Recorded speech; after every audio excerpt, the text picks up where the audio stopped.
Hello friends, అందరికీ నమస్కారం అండి. ఈరోజు వన్ డే స్టోరీలో భాగంగా ఒక పెద్ద స్టోరీని చెప్పుకుందాం.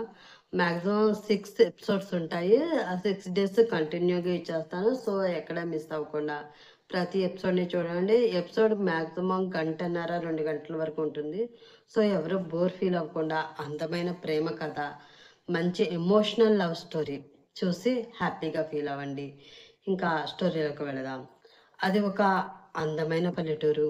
ఆ ఊర్లో ఒక 18 సంవత్సరాల వయసు ఉన్న కుర్రాడు వేగంగా సైకిల్ తొక్కుకుంటూ వెళుతున్నాడు. అతను సైకిల్ తొక్కే వేగానికి అతను శరీరం అలసి చెమటలు పట్టేసింది.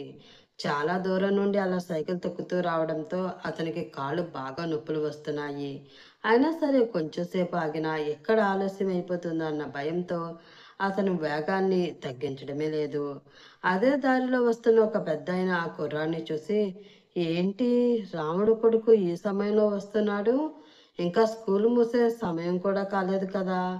వీడు ఏదో పెద్ద చదువులు చదివి ఉద్ధరిస్తాడు అని వాళ్ళ నాన్న ఆశపడుతూ ఉంటే, వీడేమో స్కూల్ ఎగ్గొట్టి ఇలా రోడ్ల మీద తిరుగుతూ ఉన్నాడనుకుంటా అని అనుకుంటూ అతని సైకిల్‌కి అడ్డుగా వెళ్లి నిలబడ్డాడు ఆ పెద్దాయన. అది చూసి, తప్పుకో తాత, అసలే నా సైకిల్‌కి బ్రేకులు లేవు. గుద్దాను అంటే మళ్ళీ నడవలేక నడుము విరగొట్టుకుంటావు అని నన్నే తిడతావు అని అన్నాడు నిఖిల్. అలా నేనేమి అనను గాని, ముందు సైకిల్ ఆపరా మనవడా అని అంటూ కొంచెం పక్కకు జరిగి ఆ సైకిల్ పట్టుకుని ఆపాడు ఆ పెద్దాయన. ఆయాసంతో రొప్పుతూ, అబ్బా ఏంటి తాత, అసలే ఆలస్యం అయిపోతుందని నేను కంగారు పడుతూ ఉంటే, మధ్యలో ఆపావు, నేను అర్జెంటుగా పోవాలి, నన్ను వదులు అని అన్నాడు నిఖిల్. హా, అలాగే వెళ్ళొచ్చు కానీ ముందు నువ్వు నాకు స్కూల్ ఎగ్గొట్టి మరి అంత అర్జెంటుగా వెళ్ళే పనేంటో చెప్పు అని అన్నాడు ఆ తాత. అయ్యో తాత, నేనిప్పుడు స్కూల్ కాదు, కాలేజ్ అని అన్నాడు నిఖిల్. కాలేజేనో గీలేజీనో, నువ్వు చదువుకునేది చదువుకునే కుర్రాడివే కదా, నువ్వు చదువుకునేది బడికే కదా పోయేది అని అన్నాడు ఆ తాత. ఆ మాటకి తల కొట్టుకుని, సరే, ఇప్పుడు దాని గురించి నీకు అర్థమయ్యేంత వరకు వివరించుకుంటూ నేను కూర్చుంటే అవతల నాకు ఆలస్యం అయిపోతుంది కానీ, నీకేం కావాలో చెప్పు, ఎందుకు నా దారికి అడ్డుగా వచ్చి నన్ను ఆపుతున్నావు అని అడిగాడు నిఖిల్. అదేరా నేను అడిగేది, అంత ఆలస్యమయ్యే పనేంటి, ఎందుకు ఈవేళప్పుడు అంత ఆయాసపడుతూ సైకిల్ తొక్కుకుంటూ ఎక్కడికి వెళుతున్నావు అని అడిగాడు ఆ తాత. ఓ అదా, ఈరోజు మా అక్కకి పెళ్లి చూపులు తాత. పెళ్లి కొడుకు సాఫ్ట్వేర్ ఇంజనీర్. మా అక్కని చూడ్డానికి రాజమండ్రి నుంచి వస్తున్నాడు. అందుకే కాలేజీకి సెలవు పెట్టి ఇంటికి వెళ్తున్నా అని ఎంతో ఆనందంగా చెప్పాడు నిఖిల్. అవునా, అంటే బావగారు కాళ్ళు కడిగి బెల్లం ముక్క అతను గాడి నోట్లో పెట్టడానికి నువ్వు రెడీ అయిపోయావన్నమాట అని పెద్దగా నవ్వాడు ఆ తాత. లేదు తాత, ముందు పెళ్లి కొడుకు అక్కకి నచ్చాలి, అక్క మనస్ఫూర్తిగా అతన్ని ఇష్టపడాలి, ఆ తర్వాతే పెళ్ళైనా బెల్లం ముక్కైనా అని అన్నాడు నిఖిల్. ఆ ఆరాటం నీ ఆరాటం సొత్తా ఉంటే మీ అక్క కన్నా ముందు ఆ పెళ్లి కొడుకు నీకు నచ్చాలి ఉందిరా అని వెటకారంగా అన్నాడు తాత. నువ్వు వెటకారంగా అన్నా, నువ్వు అన్నది నిజమే తాత. పెళ్లి కొడుకు మా అక్క కంటే ముందు నాకు నచ్చాలి. అందుకే ఇంత హడావిడిగా ఇంటికి వెళ్తున్నా అని మళ్ళీ సైకిల్ ఎక్కాడు నిఖిల్. సరే సర్లే, జాగ్రత్తగా వెళ్ళు, లేకపోతే మీ అక్క కంటే ముందు నీకవుతుంది పెళ్ళి అని అన్నాడు తాత. అలాగే తాత అంటూ వేగంగా సైకిల్ తొక్కుకుంటూ అక్కడి నుంచి వెళ్ళిపోయాడు నిఖిల్. పంట పొలాల మధ్యలో వేసిన తార్ రోడ్డుపై వేగంగా వస్తూ ఉంది ఒక కార్. ఆ కార్ ఫ్రంట్ సీట్లో ఉన్న ఒక 27 సంవత్సరాల అబ్బాయి కారు విండోలోంచి పిల్లగాలికి ఊగిసలాడుతూ ఉన్న పైరు తిమ్మెరలను చూస్తూ, ఎలా అయినా పల్లెటూరు అందమే వేరు కదా డాడీ అని అన్నాడు. ఆ మాటకి కార్ డ్రైవ్ చేస్తున్న శేషగిరి చిన్నగా నవ్వి, అందుకే కదరా, ప్రేమ, ఆప్యాయత, అనురాగాలకి కూడా ఈ పల్లెటూరు పెట్టింది పేరు అని అంటారు అన్నాడు. నిజమే శేఖర్, ఇక్కడ ఉండే ప్రేమ, ఆప్యాయతలు మనకి ఇంకెక్కడా దొరకవు. అందుకే నీకు పట్టుబట్టి మరీ పల్లెటూరు పిల్లని చూస్తాము అని అంది భవాని. నువ్వు చెప్పింది నిజమే అయినా నేను పట్టుపట్టి మరీ ఈ మన వాడికి పల్లెటూరి పిల్లని చూడడానికి ముఖ్య కారణం అది కాదు అని అన్నాడు శేషగిరి. అవునా? మరి ఏంటో ఆ ముఖ్యమైన కారణం? ఆశ్చర్యంగా అతన్ని చూస్తూ అడిగింది భవాని. సిటీ పిల్లవి అయిన నిన్ను చేసుకుని నేను పడిన కష్టాలు నా కొడుకు పడకూడదని బాగా ఆలోచించి మంచి మర్యాద సాంప్రదాయ పద్ధతులు అణుకువ ఆప్యాయత కలిగిన పిల్లని, అందులోనూ పల్లెటూరు పిల్లని మన వాడి కోసం చూశాను. ఈ సంబంధం కోసం నేను ఎంత కష్టపడ్డాననుకున్నావు అని అన్నాడు శేషగిరి. అంటే ఏంటి గిరి? నాకు మంచి మర్యాద తెలియదనా, లేక నాలో అణకువ అమాయకత్వం లేదు అనా?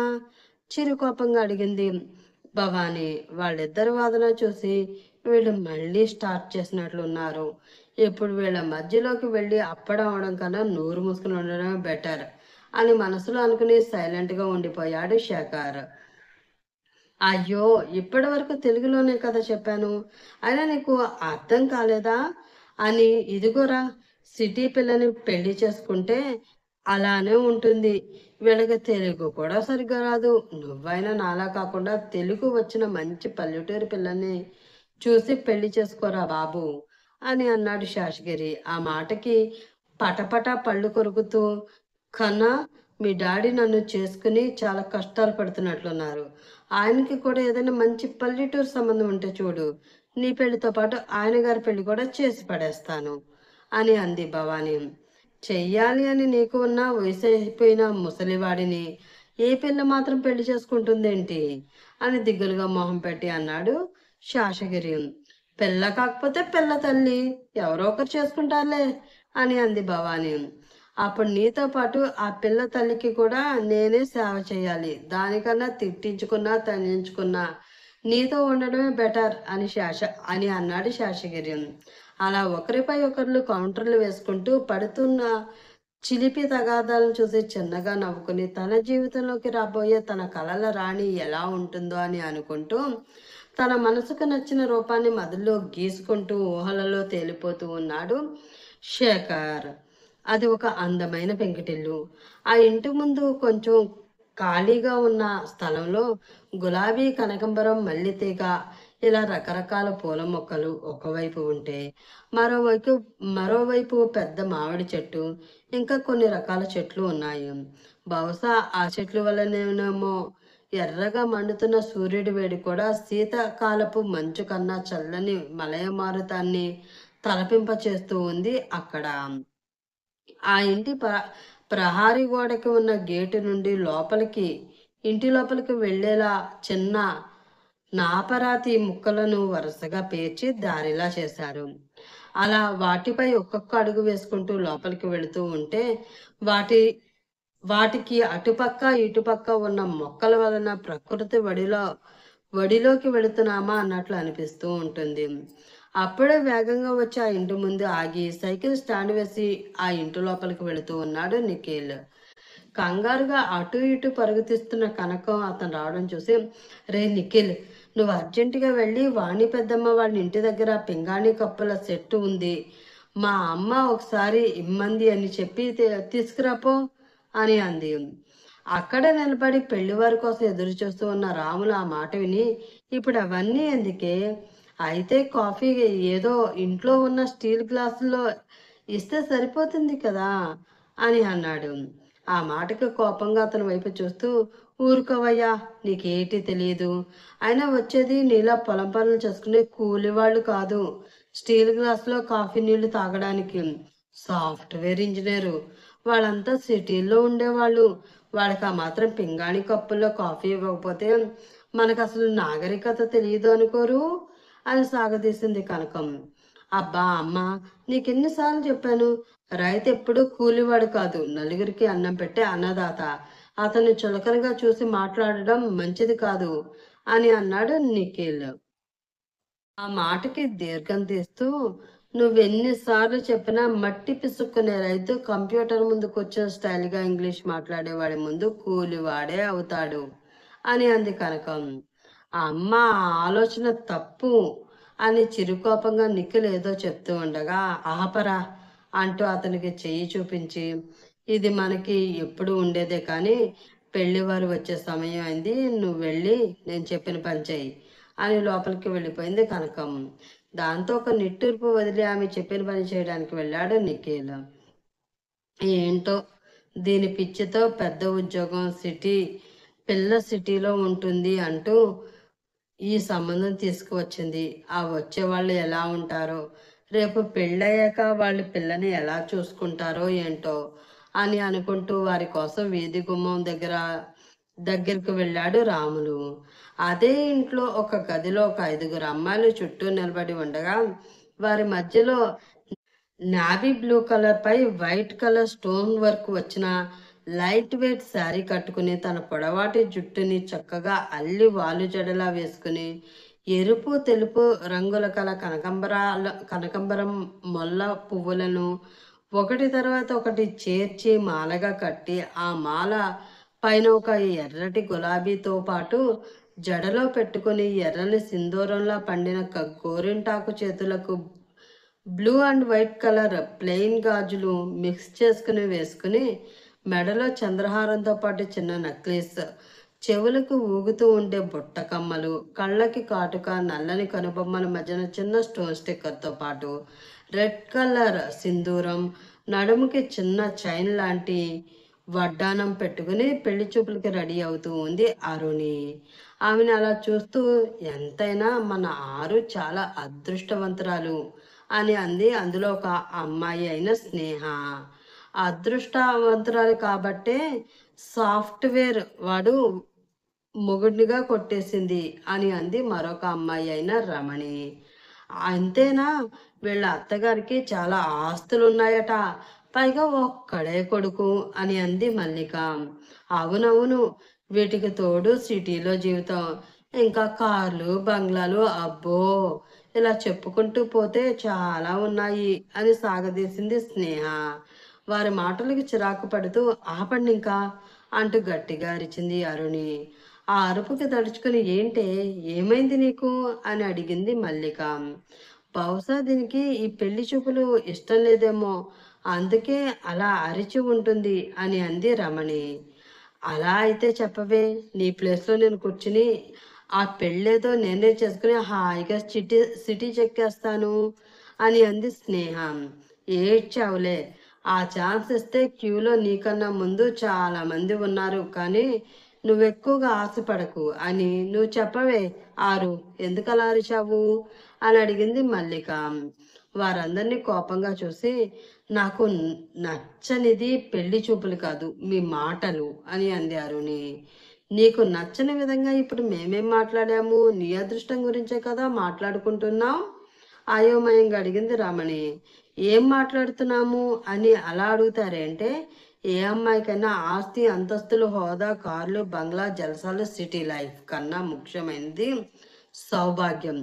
ఆ సౌభాగ్యం తెచ్చేవాడు తన మనసులో చోటు ఇచ్చి మనకి ఎదురయ్యే ప్రతి సమస్యకి తను ఎదురు వెళుతూ ఏ కష్టం మన దరికి రాకుండా మన ఇష్టాన్ని తెలుసుకుని ప్రేమగా చూసుకునేవాడు కూలివాడైనా సరే నేను సంతోషంగా నా చేతిని అతనికి అందించి అతన్ని జీవితాంతం నా గుండెల్లో పెట్టుకుని చూసుకుంటాను. అంతేగాని ఈ ఆస్తులు జాబు సిటీలో జీవితం చూసి నేను ఈ పెళ్ళికి ఒప్పుకోను అని అంది అరుణి.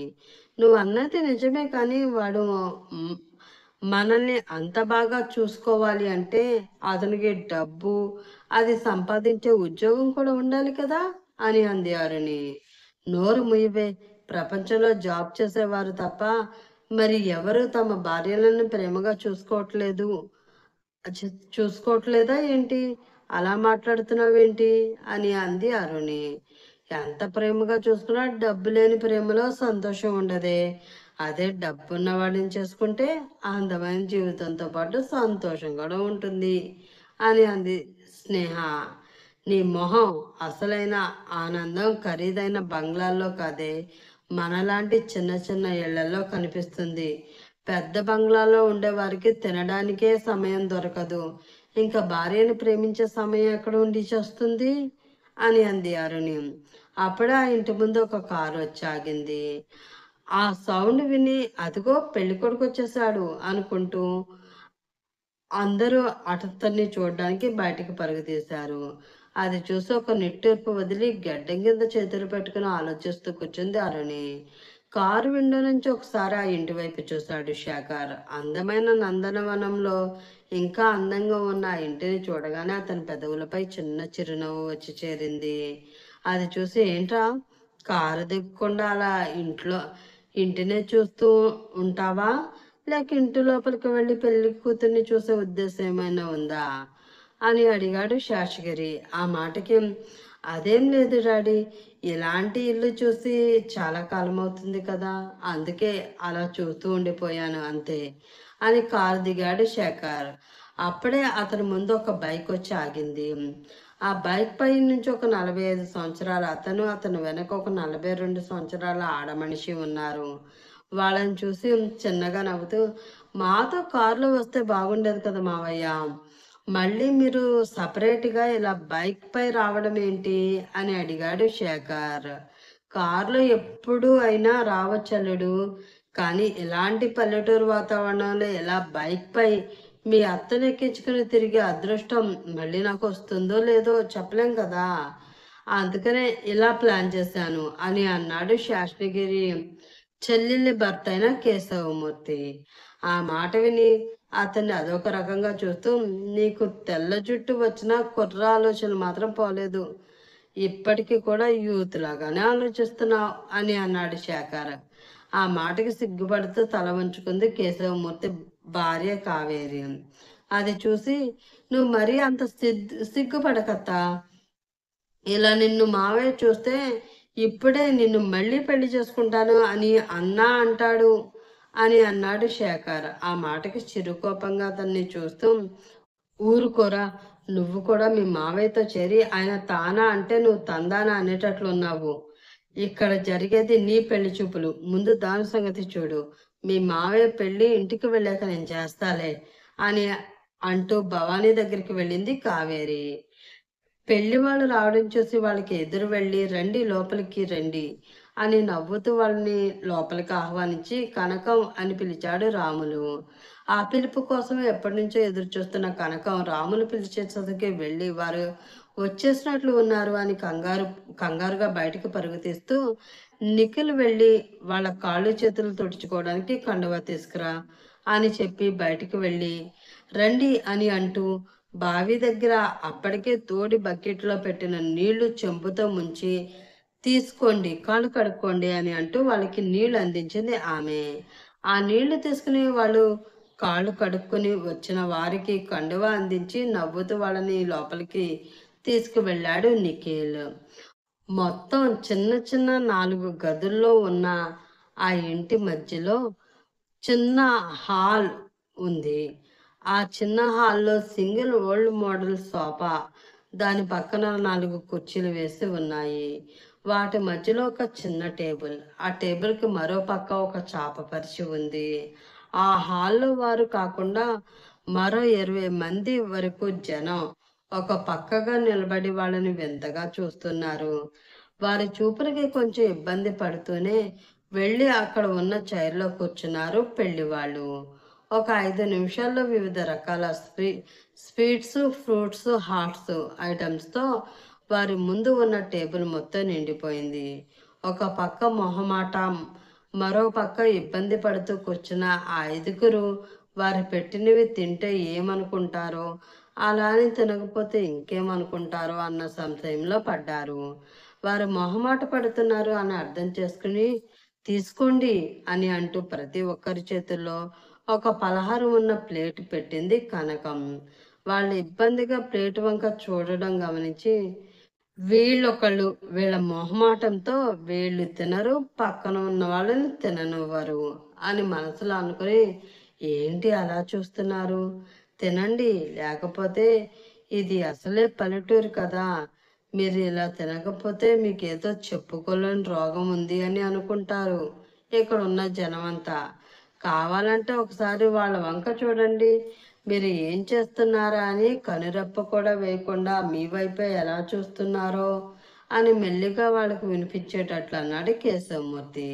ఆ మాటతో తల ఎత్తి వాళ్ళ ఎదురుగా ఉన్న వారి వంక చూశారు భవానీ, శేషగిరి. శేఖర్. వారు నిజంగానే తమ వంక అలా చూడడంతో భయంగా ప్లేట్లో ఉన్నవి నచ్చినా నచ్చకపోయినా ఇబ్బందిగానే తింటూ ఉన్నారు వారు. అది చూసి చిన్నగా నవ్వుకుని, హమ్మయ్య! ఇప్పుడు ఏం మొహమాటం లేకుండా హాయిగా తినొచ్చు అని మనసులో అనుకుని ప్లేట్లో ఉన్న లడ్డూ తీసుకుని నోట్లో వేసుకున్నాడు కేశవమూర్తి. అతను చేస్తున్న పిచ్చి పనులు చూసి తల కొట్టుకుంది కావేరి. అప్పుడే త్వరగా పెళ్లి వెళ్ళి పెళ్లి కూతుర్ని తీసుకురండి. వజ్జం వచ్చేలోపే అమ్మాయి, అబ్బాయి ఒకరినొకరు చూసుకోవాలి అని ఎవరో అనడంతో అరుణిని తీసుకురావడానికి వెళ్ళింది కనకం. అది చూసి హమ్మయ్య! ఆ అమ్మాయిని త్వరగా తీసుకువస్తే త్వరగా చూసేసి ఇక్కడి నుంచి వెళ్ళిపోవచ్చు. లేకపోతే వీళ్ళ చూపులతోటే తినేసేలా ఉన్నారు అని మనసులో అనుకుని రిలాక్స్డ్‌గా ఫీల్ అయ్యాడు శేఖర్. అప్పటికే అరుణి చుట్టూరు చేరిన ఆమె స్నేహితులు ఆ పెళ్లి కొడుకు గురించి, అతను వేసుకుని వచ్చిన కారు గురించి, వాళ్ళ అమ్మ మెడలో ఉన్న నగల గురించి ఆమెకు చెప్తూ ఉన్నారు. వారి మాటలపై అసలు ఇంట్రెస్ట్ లేనట్లుగా డల్‌గా మొహం పెట్టుకుని కూర్చుంది అరుణి. గదిలోకి వెళ్ళిన కనకం బుట్ట బొమ్మలా ఉన్న తన కూతుర్ని చూసి, నా బంగారు తల్లి ఎంత అందంగా ఉన్నావో అని అంటూ ఆమెకి వేళ్లతో మెటికలు విరిచి దిష్టి తీసి రామ్మా వెళ్దాం అని అంటూ ఆమె చెయ్యి పట్టుకుని బయటికి తీసుకువెళ్తూ ఉంది. అప్పుడే కాఫీలు తీసుకువచ్చి పెళ్లివారికి ఇస్తూ ఉంది అరుణి పెద్దమ్మ కృష్ణ. ఆమె ఇచ్చిన కాఫీ తీసుకుని పక్కకు చూసిన శేఖర్కి అందాల అపరంజి బొమ్మ లాంటి అరుణి కనిపించింది. నిండు చందమామ లాంటి ఆమె మొహంలో మచ్చ కూడా అందంగానే ఉంటుంది అన్నట్లు గులాబీ రంగులో ఉండే ఆమె పల్చటి పెదవుల కింద చిన్న నల్లటి పుట్టుమచ్చ ఆమె అందాన్ని సరికొత్త అందాన్ని అందానికి సరికొత్త అందాన్ని తెచ్చిపెట్టింది. సంపంగి రేకులా చెక్కినట్లు ఉన్న ఆమె చిన్న ముక్కుకి పడగ పగడపు దీవుల్లో ఉండే ముచ్చపు సోయగంతో మెరిసిపోయే చిన్న ముక్కు పొడక ఆమె ముక్కుకి దిష్టి చుక్క ఏమో అనిపిస్తుంది. నల్ల నేరేడు రంగులో ఉన్న ఆమె కళ్ళను అందరికీ చూపించడం ఇష్టం లేదు అన్నట్లు టపటపా కొట్టుకుంటూ ఉన్న ఆమె విశాలమైన కనురెప్పలు ఆమె కళ్ళ అందాలను మరింత పెంచుతూ ఉన్నాయి. ఇంకా ఆ మెడ విషయానికి వస్తే ఏదో పురాణాలలో విన్నాను, దేవతలు అమృతం పోయడానికి స్వయంగా శంఖాలను సృష్టించేవారు అని. బహుశా ఆ శంఖాన్ని తన మెడ వంపుల్లో దాచుకొని పుట్టిందేమో ఈ బుట్టబొమ్మ అనిపిస్తూ ఉంది. అలా శేఖర్ మనసులో అనుకుంటూ ఉండగా ఇంక చాలు, మిగతా కవిత్వం ఈ పెళ్లి చూపులయ్యాక ఇంటికి వెళ్ళాక తీరిగ్గా నీ మనసులో రాసుకుందువు కానీ ముందు చేతిలో ఉన్న కాఫీ తాగు, చల్లారిపోతుంది అని అన్నాడు కేశవమూర్తి. ఆ మాటతో కలల ప్రపంచం నుండి బయటికి వచ్చి సర్దుకుంటూ కాఫీ సిప్ చేసి ఆ కాఫీ అప్పటికే చల్లారిపోవడంతో మొహం అదోలా పెట్టాడు శేఖర్. అతని మొహంలో కనిపిస్తున్న ఫీలింగ్ చూసి చిన్నగా నవ్వి, ప్రపంచాన్ని మర్చిపోయి మరి చూస్తూ కూర్చుంటే చివరికి జీవితం కూడా ఈ కాఫీ లాగానే చల్లారిపోతుందిరా. అమ్మాయి కుందనపు బొమ్మలా ఉంది. నా మాట విని ఇంకేమీ ఆలోచించకుండా పెళ్లి కేసు చెప్పాయి అని అన్నాడు కేశవమూర్తి. దానితో తన ఎదురుగా తలదించుకుని చాప మీద కూర్చుని ఉన్న ఆ అమ్మాయి వంక చూశాడు శేఖర్. ఇప్పటి వరకు నేను ఎంతో మంది అమ్మాయిని చూశాను. అందులో చాలామంది నా కళ్ళకు నచ్చారు. కానీ నువ్వు మాత్రం నా మనసుకు నచ్చావు అని మనసులో అనుకుంటూ ఉన్నాడు అతను. శాసకుడి భవానీలకి కూడా అరుణి నచ్చడంతో మనం అందరం ఉంటే పిల్లలు ఫ్రీగా మాట్లాడుకోలేరు. వాళ్ళకి కొంచెం ప్రైవసీ ఇస్తే బాగుంటుందేమో అని అంది భవానీ. దాంతో పెరట్లో ఒక చైరు వేసి దాని ముందు చిన్న టేబుల్ వేసి వాళ్ళిద్దరికి సమావేశం ఏర్పాటు చేశారు పెద్దలందరూ. కొంచెం సేపటికి అక్కడికి వచ్చిన శేఖర్ చుట్టూ చూసి తనతో ఉన్న టెన్షన్ తగ్గించుకోవడం కోసం టేబుల్ పై ఉన్న వాటర్ గ్లాస్ తీసుకుని వాటర్ తాగుతున్నాడు. అప్పుడే అక్కడికి వచ్చిన అరుణి అతనికి ఒక 6 అడుగుల దూరంలో ఆగిపోయింది. భయం వలన ఆమె శరీరం చిన్నగా వణుకుతుంది. ఆమె రావడం చూసి తాగుతున్న వాటర్ తాగడం ఆపేసి గ్లాస్ టేబుల్ పై పెట్టేశాడు శేఖర్. వారిద్దరికి ఏం మాట్లాడాలో ఎలా మాట్లాడాలో తెలియకపోవడంతో మౌనంగా ఉండిపోయారు. ఒక పక్క సిగ్గు, మరో పక్క బిడియం కూడా ఆ మౌనానికి కారణాలుగా నిలిచిపోయాయి. ఒక 2 నిమిషాలకి శేఖర్, ఆడపిల్లలా భయపడతావేంట్రా? త్వరగా మాట్లాడకపోతే దొరికిన ఈ కాస్త సమయం ఇలానే కరిగిపోతుంది. ఏదో ఒకటి మాట్లాడు అని మనసులో తనకి తాను ధైర్యం చెప్పుకుని హాయ్ అంటూ మాటలు కలిపాడు శేఖర్. అతని పలకరింపుకు చిన్నగా నవ్వింది అరుణి. అది చూసి చిన్నగా నవ్వుకుని మీ పేరు అని అడిగాడు శేఖర్. పేరు తెలియకుండానే పెళ్లి చూపులకొచ్చారా అని అడిగింది అరుణి. తెలుసు, అదే మీ పేరు మీ నోటి నుండి వింటే అందమైన మీ పేరు ఇంకా అందంగా వినిపిస్తుందేమో అని అడిగాను అని అన్నాడు శేఖర్.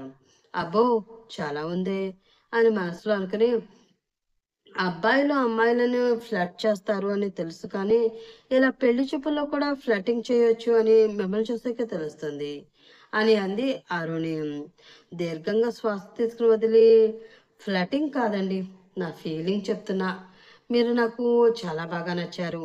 నేను చూసిన ఫస్ట్ అమ్మాయి మీరే అని చెప్పను, కానీ నేను చూడగానే నా మనసుకు నచ్చిన ఫస్ట్ అమ్మాయి మాత్రం మీరే.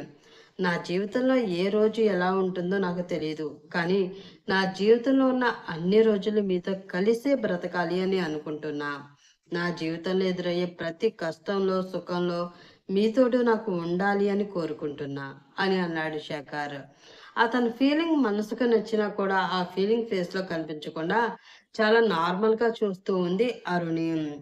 అలా ఆమెని చూసి ఏంటి, తనకి నేను నచ్చలేదా అని మనసులో భయపడుతూ మీరు నాకు నచ్చినంత మాత్రాన నేను మీకు నచ్చాలని ఏమీ లేదు. మీకు మనస్ఫూర్తిగా నేను నచ్చితే మీ వాళ్ళకి చెప్పండి అని అన్నాడు శేఖర్. మనసులో నవ్వుకుని సరే అన్నట్లు తల ఊపింది అరుణి. సరే మరి ఇంకా వెళ్దామా అని అతను అడగడంతో ఊ అని ముందుకు నడిచింది ఆమె. ముందు వెళుతూ ఉంటే ఆమె వెనక వస్తున్న శేఖర్ ఆమె నడకకు అనుగుణంగా నాట్యం ఆడుతూ ఉన్న ఆమె వాలుజాడు చూసి అమ్మా అని అనుకుంటూ గుండెల మీద చేయి వేసుకుని రుద్దుకున్నాడు. అది మధ్య తరగతి వాళ్ళు ఉండే బస్తీ. ఆ బస్తీలో ఒక ఇంట్లో కూర్చుని వేరుశనగ గుళ్ళు తింటూ టీవీ సీరియల్స్ చూస్తూ ఉన్న సరళకి ఏదో గుర్తు రావడంతో అవని, ఒసే అవని అని అంటూ గట్టిగా అరిచింది. కిచెన్లో పప్పు గంటిలో నలిగిన పిండిని గిన్నెలోకి తీస్తూ ఉన్న అవని ఆ పిలుపు వినిపించడంతో చేస్తున్న పని అక్కడే వదిలేసి హాల్లోకి పరుగు తీసింది. కంగారుగా వచ్చి ఏంటి పిన్ని అని అడిగిన అవనిని కింద నుంచి పై వరకు చూసింది సరళ. సింపుల్ చుడిదారిలో చున్నీ ఒక పక్కకు ముడివేసి చెమటలో పట్టిన శరీరంతో పిండి అంటిన మొహంతో ఉన్న ఆమెను చూసి మూతి తిప్పి దీనికి ఎంత పని మనిషిలా చూసినా కూడా ఇది కంటికి అందంగానే కనిపిస్తుంది. దీని అందం ఎలాంటి మార్పు దీని అందంలో ఎలాంటి మార్పు రావడం లేదు. మొహం జిడ్డు కారుతూ ఉన్నా ముద్దుగానే ఉంది. ఇది ఇలా ఉంటే నా కూతుర్ని ఎవరు చూస్తారు? దానిని ధనవంతుని ఇంటి కోడల్ని చేయాలి అన్న నా ఆశ ఎప్పుడు తీరుతుందో ఏంటో అని మనసులో అనుకుని ఆ దరిద్రగొట్టు మొహం వేసుకుని అలా చూస్తూ ఉంటావేమే, లోపలికి పోయి నా మొహాన్ని కాసిని మంచినీళ్ళు తీసుకువచ్చి పడేయి అని అరిచింది సరళ. అలాగే పిన్ని అని కిచెన్లోకి పరుగు తీసి గ్లాస్తో నీళ్లు తీసుకువచ్చి ఆమెకి ఇచ్చింది అవని. ఆ గ్లాస్ తీసుకోకుండా టీవీలో మునిగిపోయింది సరళ. దానితో పిన్ని అని చిన్నగా పిలిచింది అవని. ఆ పిలుపు వినిపించినా కూడా తనని కాదు అన్నట్లు టీవీ చూస్తూ ఉంది సరళ. అప్పుడే అమ్మ అవని అని అంటూ బయట నుండి ఎవరో పిలవడంతో పిండి కోసం ఎవరో వచ్చినట్లున్నారు అని మనసులో అనుకుని భయంగానే పిన్ని అని మళ్ళీ పిలిచింది అవని. ఆ పిలుపుకి విసుగ్గా ఆమెను చూస్తా ఏంటి అడిగింది సరళ. మా మంచినీళ్ళు పిన్ని అంది అవని. దానికి కూడా పిలవాలా, ఆ నీళ్లు టేబుల్ మీద పెట్టి వెళ్ళు అని అరిచింది సరళ. దాంతో టేబుల్ పై వాటర్ గ్లాస్ పెట్టి ఇంకా నేను వెళ్ళనా పిన్ని అని అడిగింది అవని. వెళ్ళక ఇక్కడ టీవీ చూస్తూ కూర్చుంటే వంట ఎవరు చేస్తారు? చచ్చిన మీ అమ్మ వచ్చి చేస్తుందా అని కోపంగా అడిగింది సరళ. ఆ మాటకి కోపం వచ్చినా తిరిగి ఆమెని మాట అనే ధైర్యం లేకపోవడంతో మౌనంగా అక్కడి నుంచి వెళ్ళిపోయింది అవని. వెళుతున్న ఆమెని చూసి మూతి తిప్పింది సరళ. బయటకు వచ్చిన అవనిని చూసి అమ్మ అవని 50 రూపాయల దోశల పిండి 50 రూపాయల ఇడ్లీ పిండి ఇవ్వమ్మా అని అంది ఒక ఆమె. అలాగే అత్త అని ఒక నిమిషం తీసుకువస్తాను అని చెప్పి లోపలికి వెళ్ళి 5 నిమిషాల తర్వాత 2 కవర్లు తీసుకువచ్చి ఆమెకి ఇచ్చింది అవని. వాటిని తీసుకుని డబ్బులిచ్చింది ఆమె. ఆ డబ్బులు తీసుకుని "ఇంకా ఏమైనా కావాలా అత్తా?" అడిగింది అవని. "ప్రస్తుతానికి ఏమీ అవసరం లేదులే అవని. ఏమన్నా అవసరమైతే నీ షాప్ దగ్గరికే వస్తాలే" అని అంది ఆవిడ. "సరే అత్తా" అని నవ్వుతూ ఆమెకి బదులిచ్చి, ఆమెలాగానే పిండి కోసం, పచారీ సరుకుల కోసం వచ్చిన మిగతా వారికి అవి ఇస్తూనే మరో పక్క టకటక వంట చేసేసి వంటగది నీట్‌గా సర్ది గోడ గడియారం వైపు చూసింది అవని. టైం 6 అవుతున్నట్లు అనిపించింది. అమ్మో! టైం అయిపోతుంది. త్వరగా వెళ్ళకపోతే ఇంక నా పని అంతే అనుకుని సరళ దగ్గరికి వెళ్ళి పిన్ని అని పిలిచింది ఆమె. ఆమె వాయిస్ వినబడడమే ఆలస్యం. మొహం మీద పేలాలు వేపుతూ ఏంటి అని అడిగింది సరళ. ఇంటి పనంతా అయిపోయింది పిన్ని. నేను వంట చేయడానికి అన్నపూర్ణమ్మ గారి ఇంటికి వెళ్తున్నాను. నేను వచ్చే వరకు కొంచెం షాప్ చూసుకుంటావా అని బెదిరిగా అడిగింది అవని. తప్పుతుందా తల్లి?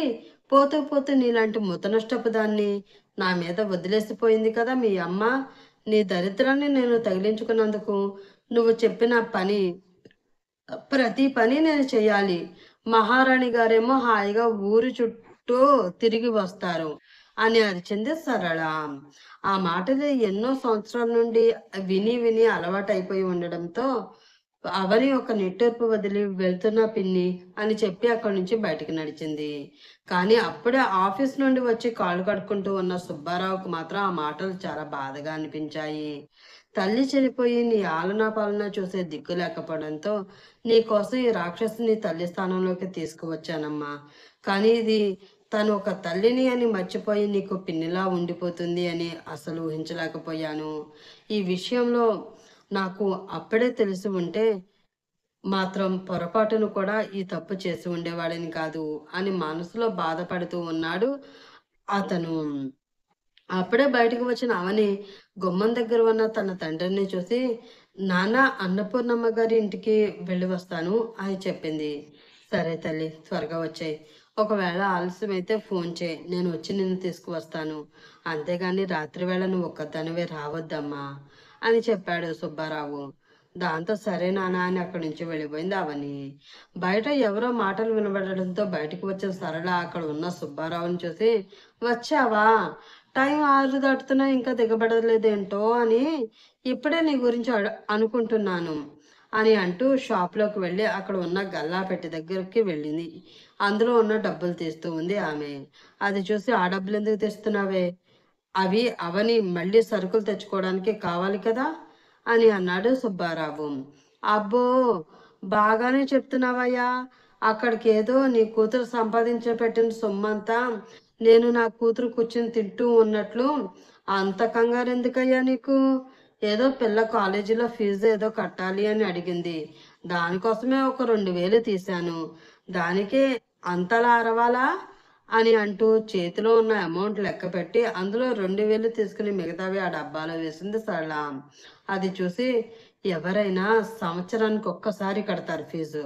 మరి నీ కూతురేంటో ప్రతి నెలా కడుతుంది అని అన్నాడు సుబ్బారావు. అంటే ఏంటి?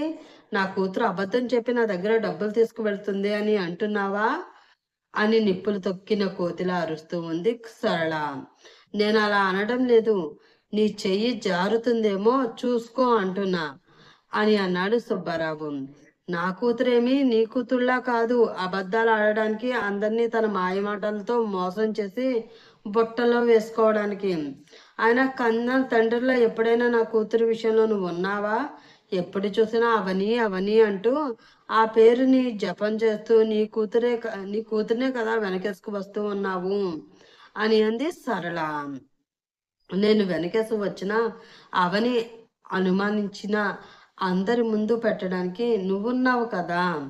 అయినా నీతో వాదన నాకు ఎప్పుడు ఉండేదేలే. షాప్లో నేనుంటాను. జనం వచ్చే సమయం అంది.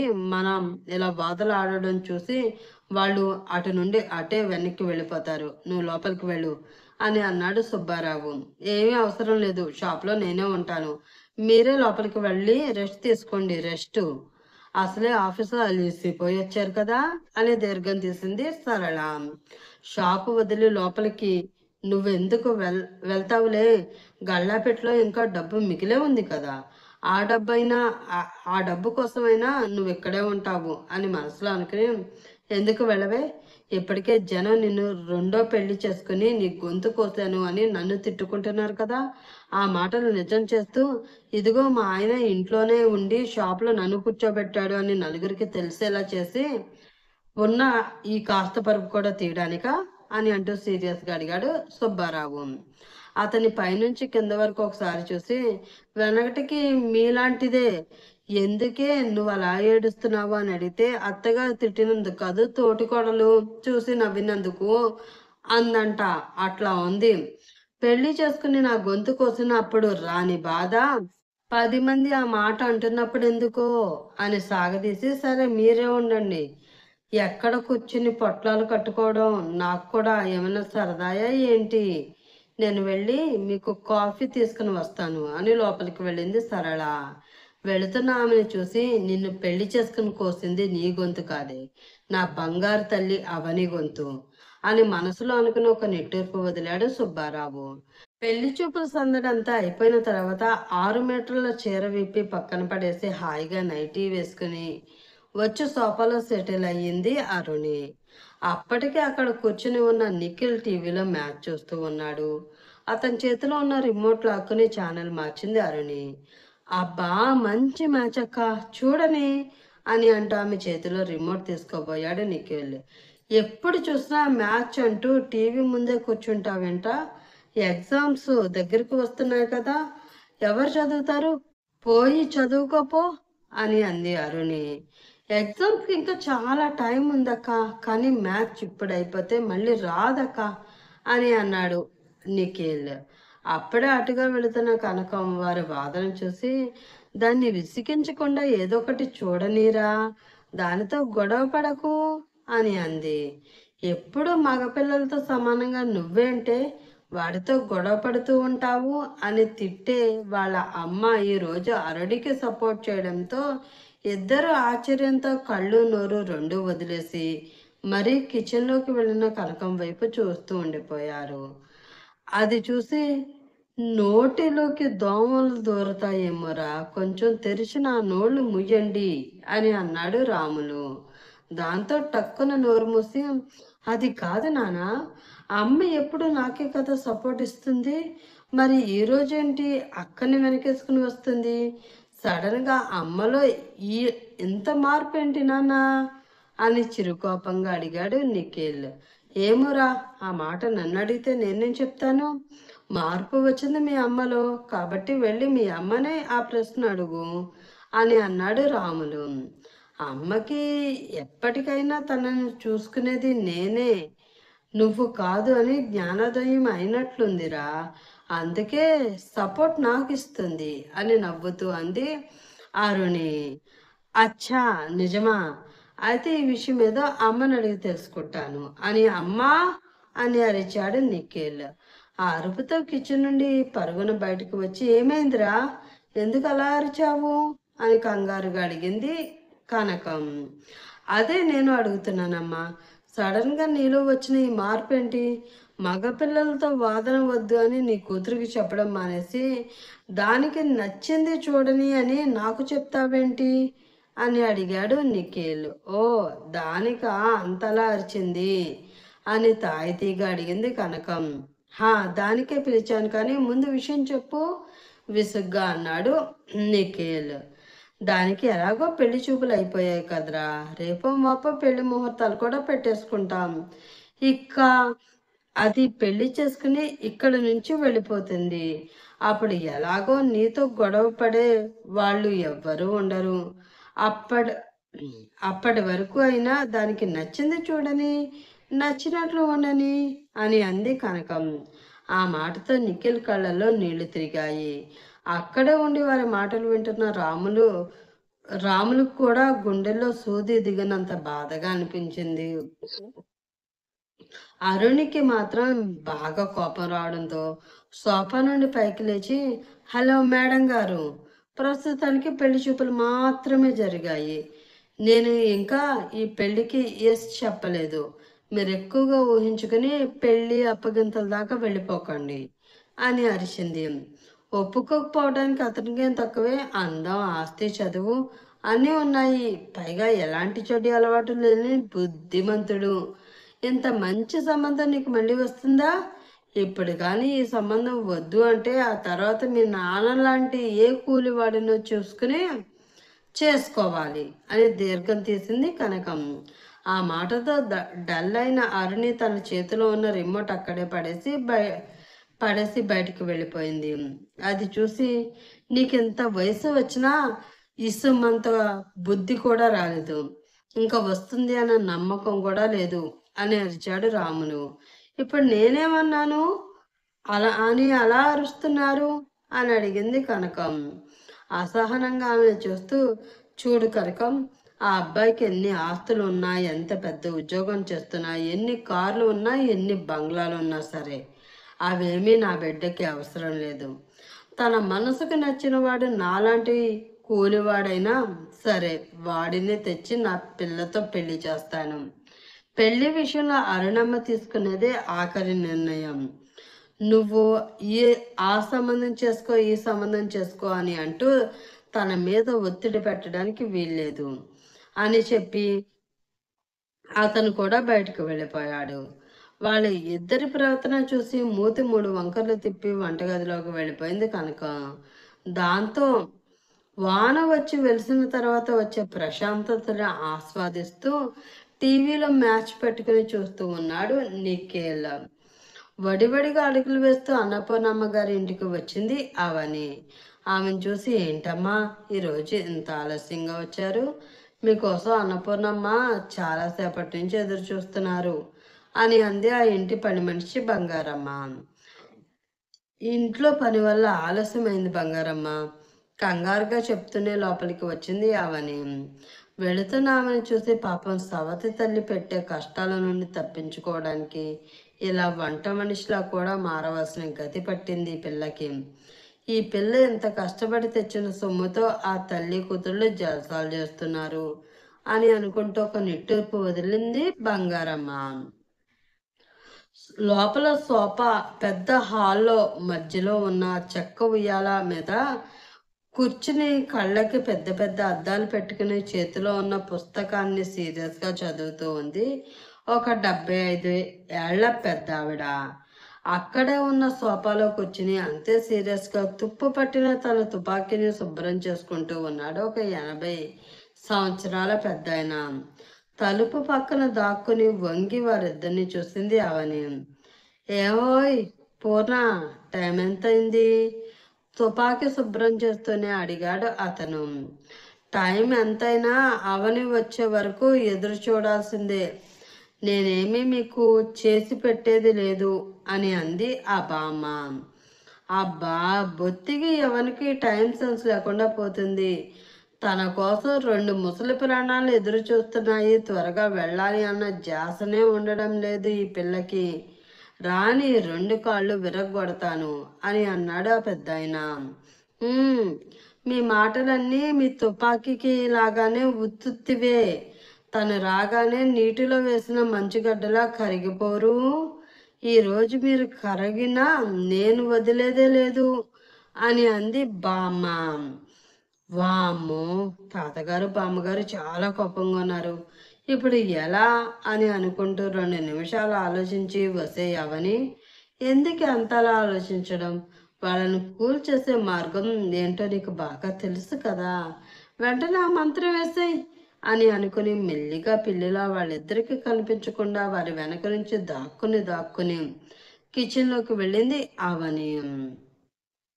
ఒక 5 నిమిషాల తర్వాత కమ్మనైన కాఫీ వాసన ఆ ఇంటిలో అణువణువుకి చేరడంతో ఆ వాసన పీల్చిన బామ్మ అన్నపూర్ణమ్మ, తాత చంద్రకాంత్ గారి మొహాలలో కోపం పోయి వారి పెదవులపై చిన్న చిరునవ్వు వచ్చి చేరింది. మరో 2 నిమిషాలకి నురగలు నిండిన కాఫీ కప్పులతో వారి ముందు నిలబడింది అవని. ఆమెను నవ్వుతూ చూసి, యుద్ధంలో హోరాహోరీగా యుద్ధం జరుగుతున్న సమయంలో అక్కడ సైనికులకి నీ చేతి కాఫీ వాసన చూపిస్తే చాలు, తల్లి వెంటనే యుద్ధం ఆపేసి మరి ఈ కాఫీ తాగుతూ బ్రతికేస్తాము అంటారు. అంతటి శక్తి ఉంది నీ కాఫీకి అని అంటూ ఆమె చేతిలో ఉన్న కాఫీ కప్ తీసుకున్నాడు చంద్రకాంత్. అవునవును, అలాగే కదా, మనిద్దరిని బుట్టలో పడేస్తుంది ఈ పిల్ల అంది అన్నపూర్ణమ్మ. అయ్యో బామ్మగారు, అసలు నేను మీకోసమే కాఫీ ఇంత బాగా పెట్టడం నేర్చుకున్నాను. అది మీకు ఆనందాన్ని ఇస్తుంది అంటే ఒప్పుకుంటాను. కానీ మిమ్మల్ని బుట్టలో వేసి మోసం చేస్తున్నాను అంటే మాత్రం అస్సలు ఒప్పుకోను అని అంది అవని. మోసం కాక నువ్వు చేసేదేంటే అని కోపంగా అడిగింది అన్నపూర్ణమ్మ. ఆ మాటకి తినేసేలా ఆమెను చూస్తూ, ఏంటమ్మా నేను చేసిన మోసం? నడుం మీద చేతులు పెట్టుకొని సీరియస్గా అడిగింది అవని. ఏంటి అని అంత నిమ్మలంగా అడుగుతావేంటే? మంచి సంబంధం చూశాను, పెళ్లి చేసుకోవే అని ఎన్నిసార్లు చెప్పినా ఏవో కౌరులు చెప్పి తప్పించుకుంటున్నావే కానీ పెళ్లి చేసుకుంటున్నావు నువ్వు అని అడిగింది అన్నపూర్ణమ్మ.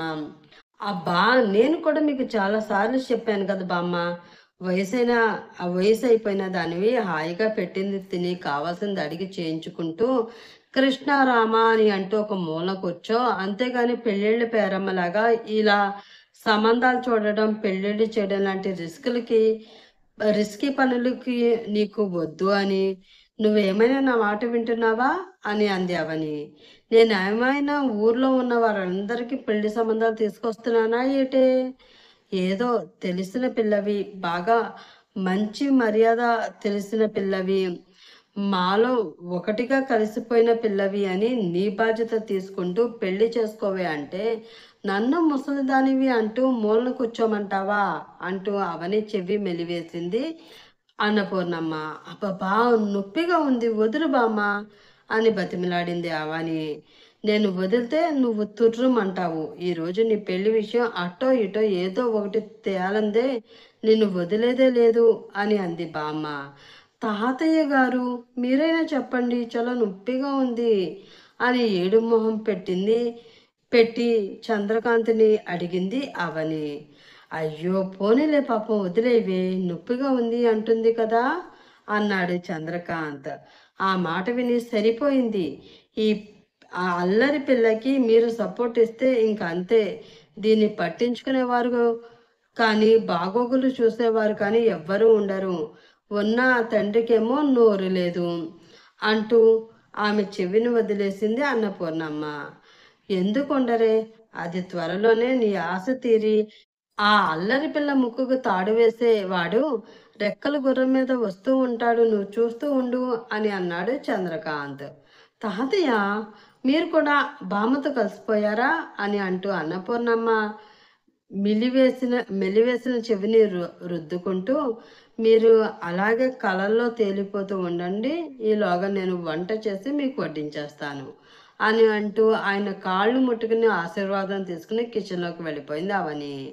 అలా బంగారమ్మ సహాయం చేయడంతో గంటలో వంట పూర్తి చేసి అన్నపూర్ణమ్మ తనకిచ్చిన గదిలోకి వెళ్ళి ఆ గది కబోర్డ్లో ఉన్న ఒక పాత ఫోన్ తీసి స్విచ్ ఆన్ చేసింది అవని. అది ఎప్పటికో ఆన్ అవ్వడంతో పగిలిపోయిన ఆ ఫోన్తో చాలా కష్టపడి ఆన్లైన్ క్లాస్ ఆన్ చేసి తన ఎదురుగా ఫోన్ పెట్టుకుని బుక్కు పెన్ను తీసుకుని ఆ ఫోన్ ముందు కూర్చుంది ఆమె. ఆ ఆన్లైన్ క్లాస్లో 7-8 మంది విద్యార్థులు, ఒక మాస్టర్ ఉన్నారు. ఆ మాస్టర్ చెప్పినవి బుద్ధిగా విని నోట్స్లో రాసుకుంటూ ఉన్నారు ఆ స్టూడెంట్స్. అది చూసి ఈరోజు కూడా నేను క్లాస్కి లేట్ అయిపోయాను అని అనుకుంటూ ఆ మాస్టర్ చెప్పేది వినడంలో లీనమైపోయింది అవని. అటుగా వెళుతున్న చంద్రకాంత్ క్లాస్ వింటున్న అవనిని చూసి పాపం, చదువంటే ఎంత ఇష్టమో ఈ బంగారు తల్లికి, అంత ఇష్టమున్నా చదువుకునే పరిస్థితి లేకపోవడంతో ఇలా కష్టపడుతూ చదువుకుంటుంది. ఈ పిల్ల మీద దేవుడు దయ చూపించి తన జీవితానికి ఒక మంచి మార్గం చూపిస్తే బాగుండును అని మనసులో అనుకున్నాడు అతను. తన రూమ్ బాల్కనీలో నిలబడి ఆకాశంలో ఉన్న పున్నమి చంద్రుడిని చూస్తూ ఉన్నాడు శేఖర్. అతనికి అక్కడ చంద్రుడిలో అరుణి మొహమే కనిపిస్తూ ఉంది. మనోహరంగా ఉన్న ఆమెని అలా చూస్తూ, ఏం మాయ చేసావో తెలీదు. కానీ నా మనసు మాత్రం నిన్ను వదిలి రాను అని అంటుంది. అంతగా నువ్వు నన్ను నువ్వు నాకు నచ్చేశావు. మరి నీకు నేను నచ్చానా? అని అడిగాడు శేఖర్. ఆ విషయం ఆ పిల్లని అడిగితే తెలుస్తుంది కానీ, ఇలా ఆరుబయట మంచులో నిలబడి చందమామని అడిగితే పాపం నోరు లేని ఆ మామ ఏం చెప్తుంది అల్లుడు? అన్న వాయిస్ తన వెనక నుండి వచ్చింది. దాంతో కంగారుగా వెనక్కి తిరిగి చూసిన అతనికి నవ్వుతూ దర్శనమిచ్చాడు కేశవమూర్తి. అతను చూసి రిలాక్స్ అయ్యి నువ్వా మామయ్య అంటూ డల్గా మొహం పెట్టాడు శేఖర్. మరి నేను కాక నీ మనసు దోచుకున్న ఆ అమ్మాయి వచ్చి నీ ముందు నిలబడింది అనుకున్నావా అల్లుడు? అడిగాడు కేశవమూర్తి. ఆ మాటతో సిగ్గుతో మెలికలు తిరుగుతూ ఉన్నాడు శేఖర్. అతని పైనుంచి కింద వరకు ఒకసారి చూసి నువ్వు ఇంతగా సిగ్గుపడుతున్నావు అంటేనే తెలుస్తుందిరా. డౌట్ లేకుండా ఆ పిల్ల ప్రేమలో పడిపోయావు అని. ప్రేమలో పడిన ప్రతి వాళ్ళకి ఎవరిని చూసినా తన ప్రేయస్ లాగానే కనిపిస్తుంది అంట. అలా నన్ను చూసి ఆ పిల్ల అనుకుని ముద్దులు కట్రా పెట్టావు. నాకు అసలే ఓసిడి ఉంది. నాకు కొంచెం దూరంగా ఉండు అంటూ అని అన్నాడు కేశవమూర్తి. ఆ మాటకి ఒక వింత ఎక్స్ప్రెషన్ ఇస్తూ, అబ్బా నీ జోక్స్ ఆపు మావయ్య. అసలే తనకి నేను నచ్చానో లేదో అన్న టెన్షన్లో నేను ఉంటే మధ్యలో నీ బాధ ఏంటి? అసహనంగా అడిగాడు శేఖర్. అంత టెన్షన్ ఎందుకు అల్లుడు? నీ చేతిలో ఫోన్ ఉంది కదా. నువ్వే ఆ అమ్మాయికి కాల్ చేసి నచ్చానా మేడం అని అడిగేస్తే సరిపోతుంది కదా అని అన్నాడు కేశవమూర్తి. చేతిలో ఫోన్ ఉంటే సరిపోతుందా? అసహనంగా అన్నాడు శేఖర్. మరి ఇంకేం కావాలి? ఓ ఫోన్లో బ్యాలెన్స్ ఉండాలి కదా. అయినా నీ ఫోన్లో నిల్ బ్యాలెన్స్ ఎప్పుడు ఉండదు కదరా. ఎప్పుడు బ్యాలెన్స్తోనే ఉంచుతావు కదా అని అడిగాడు కేశవమూర్తి. ఆ మాటతో సీరియస్గా అతన్ని చూసి మావయ్య ఆ ఫోన్కి రీఛార్జ్తో పాటు ఆ అమ్మాయి ఫోన్ నెంబర్ కూడా ఉండాలి. పళ్ళు బిగించి అడిగాడు శేఖర్. కోపంగా చూస్తున్న అతని వైపు చూసి నువ్వు మరీ అంత కోపంగా చూడకరా అల్లుడు. నీకు ఆ అమ్మాయి నెంబరే కదా కావాలి. ఒక్క నిమిషం ఇప్పుడే ఇస్తాను ఉండు అని తన ఫోన్ తీసి అందులో ఉన్న ఒక నెంబర్ శేఖర్కి ఇచ్చాడు కేశవమూర్తి. ఆ నెంబర్ను ఒకసారి చూసి అనుమానంగా కేశవమూర్తి వంక చూశాడు శేఖర్. నువ్వు మరీ అంత అనుమానపడవలసిన అవసరం లేదు అల్లుడు. ఆమెను చూడగానే నువ్వు పడిపోయావని నాకు అర్థమయ్యింది. అందుకే వాళ్ళ తమ్ముడి దగ్గర ఆ అమ్మాయి నెంబర్ చాలా చాలా నిజాయితీగా చెప్పాడు కేశవమూర్తి. ఓ అవునా, అయితే సరే అన్నట్లు తల ఊపి ఆ నెంబర్కి డయల్ చేశాడు శేఖర్. ఆ ఫోన్ రింగ్ వినిపిస్తూ ఉంటే అతని గుండె దడ అంతకంతకు పెరిగిపోతూ ఉంది. చాలాసేపు రింగ్ అయిన తర్వాత ఎవరో ఆ కాల్ లిఫ్ట్ చేశారు. హలో ఎవరు అని అడిగిన వాయిస్ విని ఏంటిది తన వాయిస్ పొద్దుట విన్నప్పుడు చెవిలో అమృతం పోసినట్లు తీయగా ఉంది. మరి ఇప్పుడేంటి రేకు డబ్బాతో రేకు డబ్బాలో రాళ్ళు వేసి ఊపుతున్నట్లు కర్ణ కఠోరంగా ఉంది అని మనసులో అనుకుంటూ ఆలోచిస్తూ ఉన్న శేఖర్కి హలో ఎవరు ఫోన్ చేసి మాట్లాడరే ఎవరో చెప్పండి ఏంటి ఈ కనకంతో ఆటలా ఆడుతున్నారా అని తన బేస్ వాయితో చాలా స్వీట్గా అడిగిన కనకం గొంతు నరకానికి ఎంట్రన్స్ అనిపించడంతో ఆ దెబ్బకి ఆకాశంలో ఉన్న చుక్కలన్నీ తన కళ్ళ ముందే కనిపించడంతో కంగారుగా కాల్ కట్ చేశాడు శేఖర్. అది చూస్తే ఏమైంది అల్లుడు, ఎందుకు అంత కంగారు పడుతున్నావు అని అడిగాడు కేశవమూర్తి. అయ్యో మావయ్య ఇది పిల్ల నెంబర్ కాదు పిల్ల తల్లి నెంబర్ అని శేఖర్ అంటూ ఉండగానే అతని చేతిలో ఉన్న ఫోన్ మళ్ళీ రింగ్ అయింది. ఆ ఫోన్ వైపు చూసి ఆ కాల్ కనకం చేస్తూ ఉండడంతో ఇదిగో మళ్ళీ ఆవిడే చేస్తుంది మాట్లాడు అంటూ కేశవమూర్తి చేతిలో ఆ ఫోన్ పెట్టి కంగారుగా బయటకు వెళ్ళిపోతూ ఉన్నాడు శేఖర్. అది చూసి రే అల్లుడు ఆమెతో నేనే మాట్లాడాలిరా అని అయోమయంగా అడిగాడు కేశవమూర్తి. ఏమో నెంబర్ ఇచ్చింది నువ్వే కదా, రిస్క్ కూడా నువ్వే తీసుకో. ఆమెతో ఏం మాట్లాడతావో మాట్లాడుకో అని ఆగకుండా సమాధానం చెప్పి అక్కడి నుంచి వెళ్ళిపోయాడు శేఖర్. అది చూసి రే అల్లుడు ఆమెతో నేనేం మాట్లాడాలరా అతను అలా హ్యాండ్ అవ్వడంతో ఇంకా చేసేదేమీ లేక రింగ్ అవుతూ ఉన్న ఫోన్ వంక దీనంగా చూసి కాల్ లిఫ్ట్ చేసి హలో చాలా పొలైట్గా అతను అంటూ ఉండగానే ఒరే ఎతవా ఎవడ్రా నువ్వు ఎందుకురా నాకు ఫోన్ చేసి మాట్లాడకుండా ఫోన్ పెట్టేశావు? సన్నాసి, యాబరాసి, పనికిమాలిన దద్దమ్మ అని మొదలుపెట్టింది కనకమ్మ. ఆవిడ ఆవిడ గ్యాప్ ఇస్తే మాట్లాడదామని ఎదురు చూసే కేశవమూర్తికి ఆమె తిట్లతో బిజీ అయిపోవడంతో ఆ ఛాన్స్ రాదు అని గ్రహించి, ఇంకా ఆమె తిట్లు వినే ఓపిక లేకపోవడంతో అమ్మా మహాతల్లి, కాసేపు ఆపు తల్లి అని గట్టిగా అరిచాడు. ఆ అరుపుతో ఏదో అనుమానం రాగా సైలెంట్ అయింది కనకమ్మ. ఆమె శాంతించింది అని గ్రహించి, అమ్మ, నా పేరు కేశవమూర్తి. పొద్దుట మీ అమ్మాయిని పెళ్లి చూపులు చూడడానికి వచ్చిన వారిలో నేను ఒక అభాగ్యుడిని. నా అల్లుడు మీ అమ్మాయికి నచ్చాడో లేదో తెలుసుకుందామని కాల్ చేసి వచ్చాను.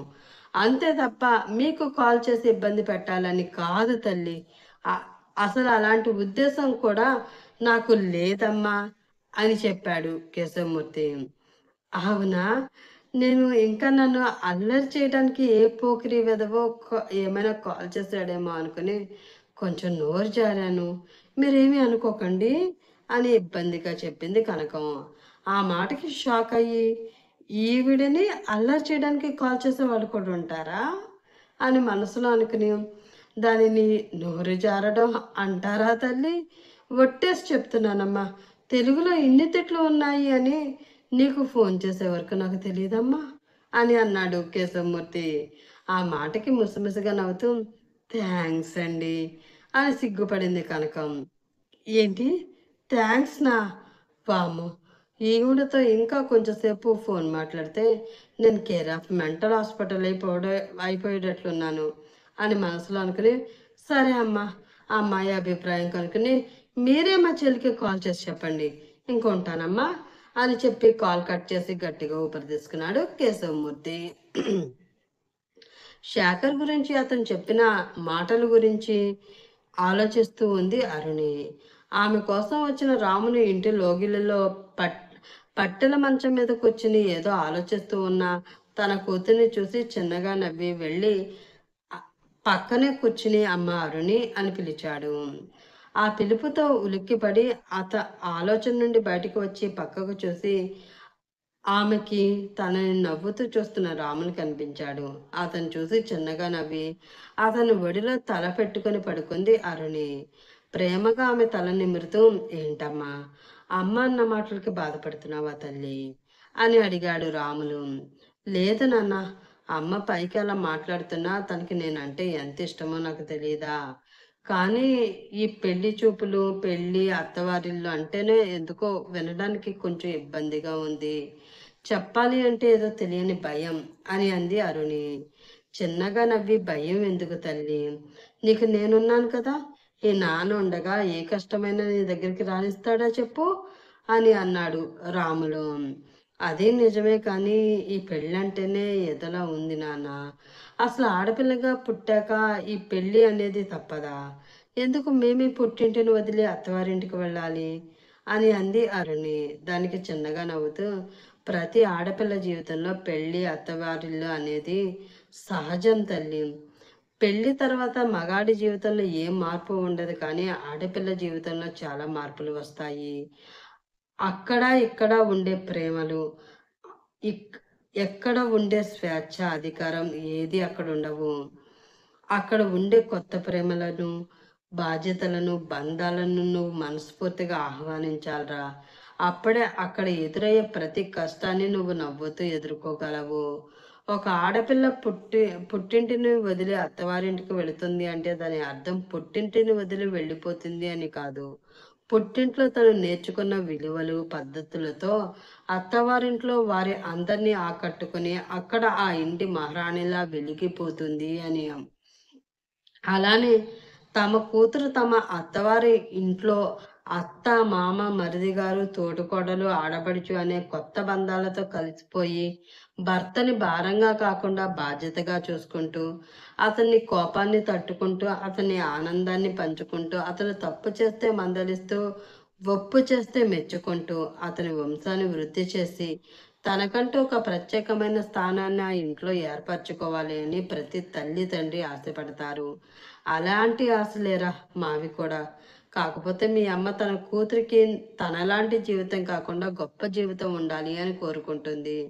కానీ ఆ పిచ్చి మొహానికి తెలియని విషయం ఏంటి అంటే, అర్థం చేసుకుని ఆదరించే భర్త ఉంటే అది ఏడంతస్తుల మేడైనా పూరి గుడిసె అయినా ఒక్కటే అని అన్నాడు రాములు. అతని మాటలు శ్రద్ధగా వింటున్న అరణి ఆలోచనలో పడింది. పొద్దుట వచ్చిన అబ్బాయి నీ మనసు అర్థం చేసుకుని నిన్ను ప్రేమగా చూసుకుంటాడు అన్న నమ్మకం నీకు కలిగితే ఈ సంబంధం ఒప్పుకో. లేకపోతే నీ మనసుని అర్థం చేసుకునేవాడు వచ్చే వరకు ఎదురు చూద్దాం అని అన్నాడు రాములు. అలా తండ్రి చెప్తున్న మాటలతో అతను తన జీవితం గురించి ఎంత ఆలోచిస్తున్నాడో అర్థం చేసుకున్న అరుణి మౌనంగా ఆలోచిస్తూ నిద్రలోకి జారుకుంది. ఆన్లైన్ క్లాస్ అయిపోయాక చదువుతూ అదే గదిలో కూర్చుని ఉంది అవని. డైనింగ్ టేబుల్ ముందు కూర్చుని బంగారం భోజనం వడ్డించు అని పిలిచాడు చంద్రకాంత్. ఆ పిలుపుతో అవని వండిన అన్ని పదార్థాలు తెచ్చి టేబుల్పై పెడుతూ ఉంది బంగారమ్మ. అప్పుడే అక్కడికి వచ్చిన అన్నపూర్ణమ్మ, అవనే బంగారి అవని వెళ్ళిపోయిందా అని అడిగింది. వెళ్ళలేదమ్మా, ఇంకా ఉంది. మీకు చెప్పకుండా ఎప్పుడు వెళ్ళదు కదమ్మా, గదిలో కూర్చుని చదువుకుంటుంది అని అంది బంగారమ్మ. దాంతో గోడ గడియారం వైపు చూసి టైం 10 అవుతూ ఉండడంతో ఈ పిల్లకి చదువు జాతలో పడితే ఆకలి దాహం నిద్ర ఏవీ గుర్తుండవు అని అనుకుంటూ నేను వెళ్ళి దాన్ని పిలుచుకు వస్తాను, నువ్వు దానికి కూడా భోజనం వడ్డించు అని ఆమెకు ఆర్డర్ వేసి అవని ఉన్న గదిలోకి నడుస్తూ ఉంది అన్నపూర్ణమ్మ.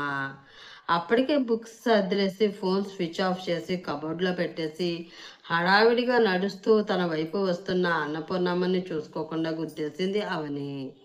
దాంతో కింద పడిన అన్నపూర్ణమ్మ ఓసిని దుంప తెగ, ఏమైందే నీకు, ఎదురు వస్తున్న మనిషి కూడా చూసుకోకుండా అలా పరుగు పెడుతున్నావు అని అరిచింది ఆవిడ. అయ్యో బామ్మ, చూసుకోలేదు, ఆలస్యం అయిపోతుంది, ఇంటికి వెళ్ళాలి అన్న కంగారులో వస్తున్నా, మిమ్మల్ని చూసుకోకుండా గుద్దేశాను అని అంటూ ఆమె చెయ్యి పట్టుకుని ఆమెని పైకి లెగదీసింది అవని. బాగానే ఉంది, ఎంకి పెళ్ళి సుబ్బు చావుకి వచ్చినట్లు నీ కంగారు నా చావుకు వచ్చిందనమాట అని నొప్పి వస్తూ ఉన్న తన నడుముని పట్టుకుని, సరే పద, కొంచెం భోజనం చేసి ఇంటికి వెళ్దువు గాని అని అంది అన్నపూర్ణమ్మ. వద్దు బామ్మ, ఇంటి దగ్గర నాన్న నా కోసం ఎదురు చూస్తూ ఉంటారు, నేను వెళ్తాను, మీరు భోజనం చేసి పడుకోండి, నేను రేపొద్దున్నే వచ్చేస్తాను అని చెప్పి అన్నపూర్ణమ్మ చెప్పేది కూడా వినకుండా బయటికి వెళ్ళిపోయింది అవని. అది చూసి ఏం పిల్లో ఏంటో ఒకటే కంగారు అని అనుకుంటూ భోజనం చేయడానికి వెళ్ళింది అన్నపూర్ణమ్మ. బయటికి వచ్చిన అవనికి ఎదురు వస్తూ కనిపించాడు సుబ్బారావు. అతను చూసి, ఏంటి నాన్న ఇలా వస్తున్నారు, తాతగారితో ఏమన్నా పనుందా అని అడిగింది అవని. లేదమ్మా, నువ్వింకా ఇంటికి రాలేదు కదా, నిన్ను తీసుకువెళ్దామని వస్తున్నాను అని అన్నాడు సుబ్బారావు. అయ్యో నాన్న, నేను వచ్చేసేదాన్ని కదా, మళ్ళీ ఇంత దూరం శ్రమపడి మీరు రావాలా అని అడిగింది అవని.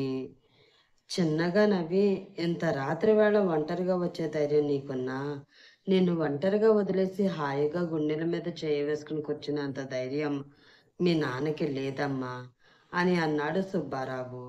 ఆ మాటతో ప్రేమగా అతన్ని హత్తుకుని, ఈ ప్రపంచంలో నాకు ఎవ్వరున్నా లేకపోయినా మీరుంటే చాలు నాన్న అని అంది అవని. ఇంటి బయట నిలబడి కంగారుగా ఎదురు చూస్తూ ఉంది సరళ.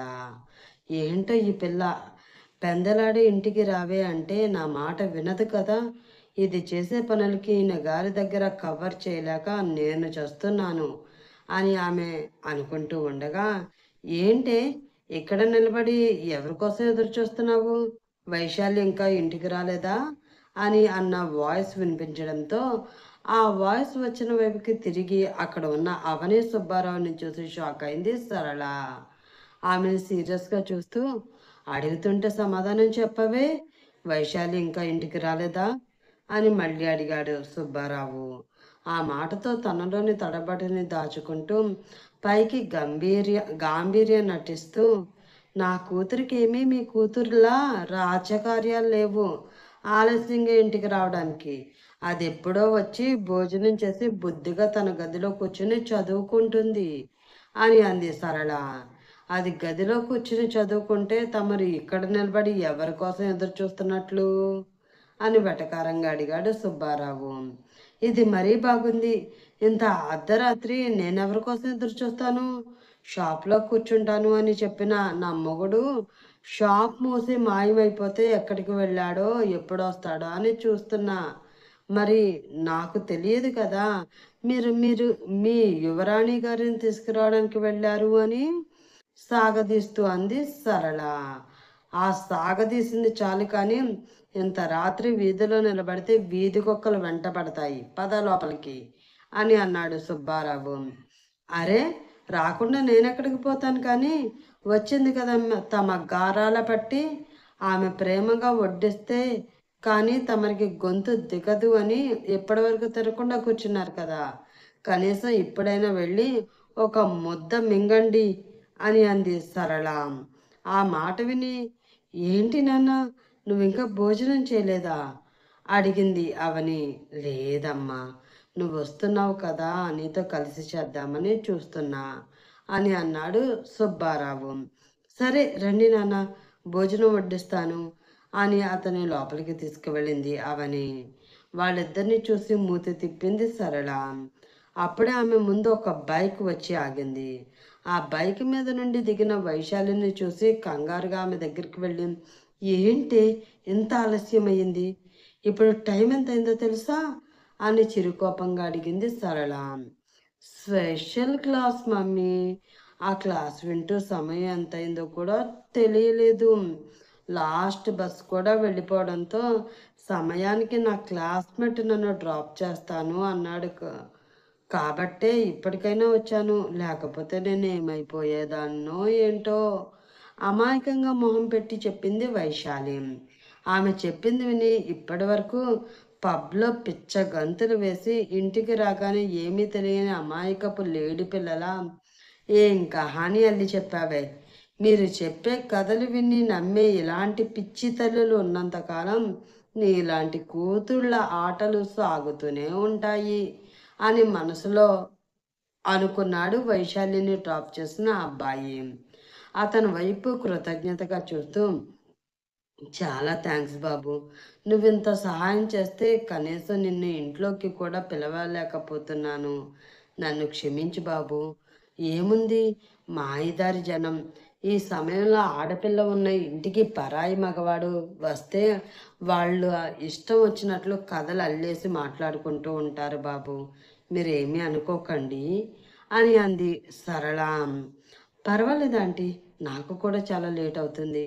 ఇంటి దగ్గర మా వాళ్ళు కూడా నా కోసం ఎదురు చూస్తూ ఉంటారు. నేను వెళ్ళి వస్తాను ఆంటీ అని అన్నాడు ఆ అబ్బాయి. సరే బాబు, జాగ్రత్తగా వెళ్ళండి అని అంది సరళ.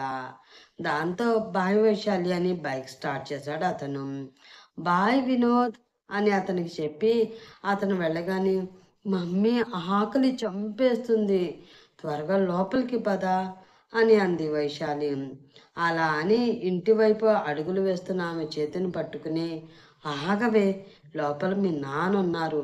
నిన్ను ఇలా చూస్తే నువ్వు కాలేజీ నుండి ఇప్పుడే వచ్చావని ఆయనకు అర్థమైపోతుంది. అప్పుడు ఇంట్లో మూడో ప్రపంచ యుద్ధం ప్రకటిస్తారు అని అంది సరళ. మరి ఇప్పుడు ఎలా మమ్మీ, నాకు బాగా ఆకలి వేస్తుంది మొహం దీనంగా పెట్టుకుని అంది వైశాలి. నాకు నీ గురించి ముందే తెలుసు కదా, అందుకే నీ కోసం భోజనం తీసి పక్కన పెట్టాను. అలాగే నీ నైట్ డ్రెస్ బాత్రూంలో వేశాను. నువ్వు ఆ బ్యాగ్ నాకు ఇచ్చి బాత్రూంలోకి వెళ్ళి నైట్ డ్రెస్ వేసుకుని లోపలికి రా. ఆ డ్రెస్లో నిన్ను చూసినా నువ్వు బాత్రూంకి వెళ్ళావే అనుకుంటారు కానీ ఇప్పుడే ఇంటికి వచ్చావు అని అనుకోరు అని సలహా ఇచ్చింది సరళ. ఆ సలహా బాగా నచ్చడంతో మా మంచి మమ్మీ అని ఆమె బుగ్గ మీద ముద్దు పెట్టి బాత్రూం వైపు వెళ్ళింది వైశాలి. ముచ్చటగా కూతుర్ని ఒకసారి చూసుకుని తన పుస్తకాల బ్యాగ్ని వెనకాల దాచుకుని దొంగలా ఎవరు చూడకుండా గదిలోకి వెళ్ళిపోయింది సరళ. సుబ్బారావుకి భోజనం పెట్టడానికి వంటగదిలోకి వెళ్ళిన అవని 2 పళ్ళాలు తీసి అందులో అన్నం పెట్టడానికి అన్నం ఉన్న పాత్రపై మూత తీసింది.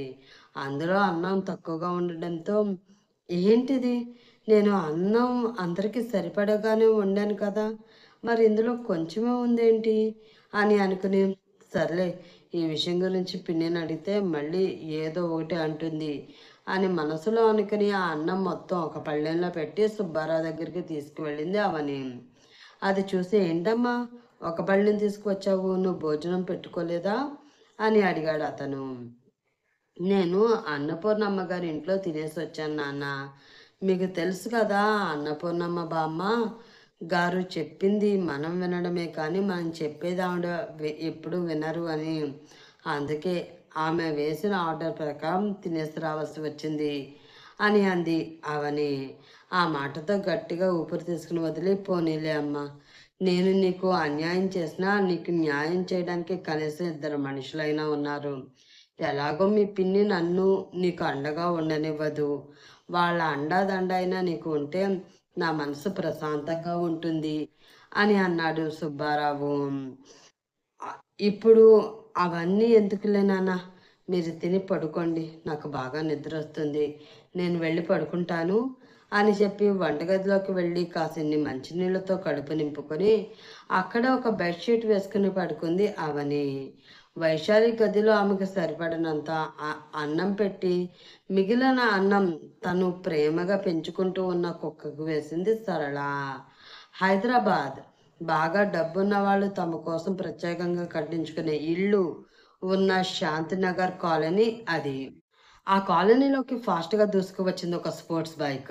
ఆ బైక్ నుండి దిగిన బ్లూ కలర్ ప్యాంట్ పైన బ్లాక్ కలర్ జర్కిన్ వేసుకున్న ఒక వ్యక్తి తన తలకు ఉన్న హెల్మెట్ తీసి ఒకసారి బైక్ అద్దంలో తనని తాను చూసుకుని తన హెయిర్ స్టైల్ సెట్ చేసుకుంటూ, ఒరే రాహుల్, ఎంతైనా నువ్వు అందగాడివిరా, నిన్ను చేసుకోబోయే అమ్మాయి ఎవరో కానీ ఎంతో అదృష్టం చేసుకుని ఉంటుంది అని అనుకుంటూ ఉన్నాడు.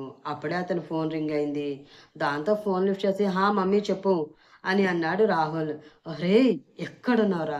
ఇప్పుడు టైం ఎంత అయిందో ఒకసారి అయినా చూసావా అని కోపంగా అడిగింది కమల.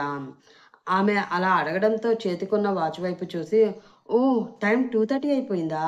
చూసుకోలేదు మామ్ అని అన్నాడు రాహుల్. చూసుకోవురా, నువ్వెందుకు చూసుకుంటావు? మీ నాన్నగారి దగ్గర నిన్ను కవర్ చేస్తూ ఆయనతో తిట్లు తింటూ ఉన్న నేను కదా చూసుకోవాలి. నీకు బైక్ రేస్లు, ఫ్రెండ్స్తో పార్టీలు ఉంటే చాలు, ఇంకా అమ్మ అవసరం లేదు, ఇల్లు అవసరం లేదు అని అంది కమల. హబ్బా అమ్మా, కమలమ్మ, నువ్వు క్లాస్ పీకింది చాలమ్మా, నేను ఇంటి బయటే ఉన్నాను, నువ్వు వచ్చి డోర్ తీస్తే లోపలికి వస్తానమ్మా అని అన్నాడు రాహుల్. ఆల్రెడీ డోర్ తీసే ఉంది, నువ్వు ఒక్క 10 నిమిషాల తర్వాత లోపలికి వచ్చి టేబుల్ మీద ఫుడ్ వేడి చేసి పెట్టాను, తినేసి పడుకో. అలాగే పడుకునే ముందు డోర్ లాక్ చేయడం మర్చిపోకు. నేను గదిలోకి వెళ్ళి మీ నాన్నగారు బయటకు రాకుండా చూస్తూ గోర్ఖా డ్యూటీ చేస్తాను అని చెప్పింది కమల. ఆ మాట విని చాలా చాలా చాలా థ్యాంక్స్ మమ్మీ, ఎంతైనా నువ్వు బంగారానివే అని అన్నాడు రాహుల్. ఈ పొగడ్తలు చాలు కానీ రోజు నన్ను ఇలా టెన్షన్ పెట్టే బదులు బుద్ధిగా మీ నాన్నగారు చెప్పినట్లు వినొచ్చు కదా. అలాగైతే రోజు గోర్ఖా డ్యూటీ నాకు, ఇలా నన్ను పొగిడే డ్యూటీ నీకు తప్పుతుందిరా అని తిట్లు మొదలుపెట్టింది కమల. అవిదే ఆమె తిడుతుంది అని ముందే ఎక్స్పెక్ట్ చేయడంతో కాల్ కట్ చేశాడు రాహుల్. అది చూసి, వెధవా, వీడికి బాగా తెలివితేటలు ఎక్కువైపోయాయి అని తిట్టుకుంటూ గదిలోకి వెళ్ళింది కమల. నెక్స్ట్ డే మార్నింగ్ టిఫిన్ చేయడం కోసం శేఖర్, శేషగిరి, భవానీ, కావేరి డైనింగ్ టేబుల్ ముందు కూర్చున్నారు. వారందరినీ ఒకసారి చూసి అక్కడ కేశవమూర్తి లేకపోవడం గమనించి, అత, మావయ్య ఎక్కడ కనిపించడం లేదు, పొద్దున్నే బయటకు వెళ్ళారా అని అడిగాడు శేఖర్. బయటికి వెళ్ళి చేసే అంత పెద్ద పనులు ఆయనకేముంటాయిరా, ఆయన గదిలో ఉన్నారు శేఖర్. ఏంటో రాత్రి నుంచి అదోలో ఉన్నారు, ఏమడిగినా సమాధానం చెప్పట్లేదు, ఏదో పోగొట్టుకున్నవాడిలా కూర్చుని ఉంటున్నారు అని అంది కావేరి. అవునా అని శేఖర్ అంటూ ఉండగానే అక్కడికి వచ్చి డల్గా అతని పక్కన ఉన్న చైర్లో కూర్చున్న చైర్ లాక్కుని అందులో కూర్చున్నాడు కేశవమూర్తి. అతను అంత నీరసంగా ఉండడం చూసి, ఏంటి మావయ్య అంత నీరసంగా ఉన్నావు, హెల్త్ ఏమైనా బాగాలేదా అని ఏమీ తెలియనట్లు అడిగాడు శేఖర్. హెల్త్కి అది బాగానే ఉందిరా, నా నీరసానికి కారణం మీ అత్తయ్య దయరా, రాత్రి అసలు నిద్ర పట్టలేదనుకో అని మొహం వేలాడేసుకుని చెప్పాడు కేశవమూర్తి. ఆ మాటతో, ఏంటి అత్తయ్యనా అని ఆశ్చర్యంగా అడుగుతూ నోటి మీద చేయి వేసుకున్నాడు శేఖర్. దాంతో అతను ఏం అనుకుంటున్నాడో అర్థం చేసుకుని, చిచ్చి, నువ్వు అనుకున్నది ఏమీ కాదురా, ఇందులో మీ అత్తయ్యకి ఎలాంటి సంబంధం లేదు అని అన్నాడు కేశవమూర్తి. మరి ఈ అత్తయ్యకి సంబంధం లేకపోతే మరి ఏ అత్తయ్యకి సంబంధం ఉంది అనుమానంగా అతన్ని చూస్తూ అడిగాడు శేఖర్. అదేరా నీకు కాబోయే అత్తయ్య కనకం అని అన్నాడు కేశవమూర్తి. ప్లేట్లో టిఫిన్ పెట్టుకుని గుసగుసగా మాట్లాడుకుంటున్న వాళ్ళిద్దరిని వింతగా చూస్తూ ఉన్నారు అక్కడ ఉన్నవారంతా. మధ్యలో మా అత్తయ్య ఏం చేసింది? అయినా నువ్వు నీరసంగా ఉండడానికి ఆవిడికి సంబంధం ఏంటి అని చిరుకోపంగా అడిగాడు శేఖర్. ఏం చేసిందో టిఫిన్ తిన్నాక తాయితీగా చెప్తాను. ఏదో వింత జీవిని చూస్తున్నట్లు అందరూ మన వంకే చూస్తున్నారు. వాళ్ళకి అనుమానం రాకముందే నువ్వు మౌనంగా తిను అని చెప్పాడు కేశవమూర్తి. దాంతో సైలెంట్ అయిపోయి ఏమీ తెలియనట్లు టిఫిన్ తింటూ ఉన్నాడు శేఖర్. హైదరాబాద్. వేడివేడిగా కాఫీ కలిపి హాల్లో పేపర్ చదువుతూ కూర్చున్న తన భర్త శంకర్ దగ్గరికి వెళ్ళింది కమల. ఆమె రావడం గమనించి ఆమె చేతిలోని కాఫీ తీసుకుని, నీ సుపుత్రుడు రాత్రి ఇంటికి వచ్చేసరికి ఎంత టైం అయిందేంటి అంటూ అడిగాడు శంకర్. ఆ మాటకి తడబడుతూ త్వ త్వరగానే వచ్చేసాడండి. మీరు పడుకోవడానికి అలా వెళ్ళారో లేదో వీడు ఇలా వచ్చేసాడు అని అంది కమల. ఓ అవునా, సరే అయితే కాఫీ తాగుతున్నాను కదా, చేయి ఖాళీగా లేదు.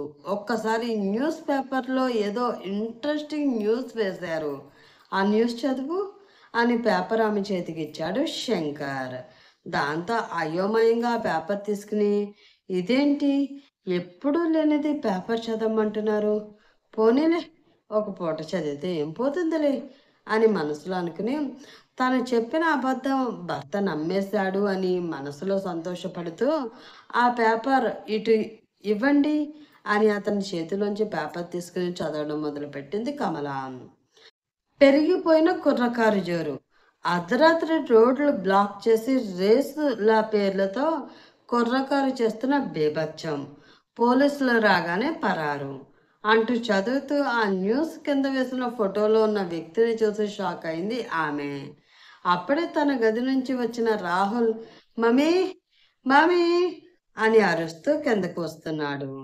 నా ప్రాణం తీయడానికి కాకపోతే వీడు కూడా ఇప్పుడే రావాలా అని మనసులో ఏడుస్తూ, ఏంటి నానా అని వచ్చి రాని మాటతో అడిగింది కమల. నీకు ఎన్నిసార్లు చెప్పాను మమ్మీ, పొద్దున్నే లేపు జాగింగ్కి వెళ్ళాలి అని.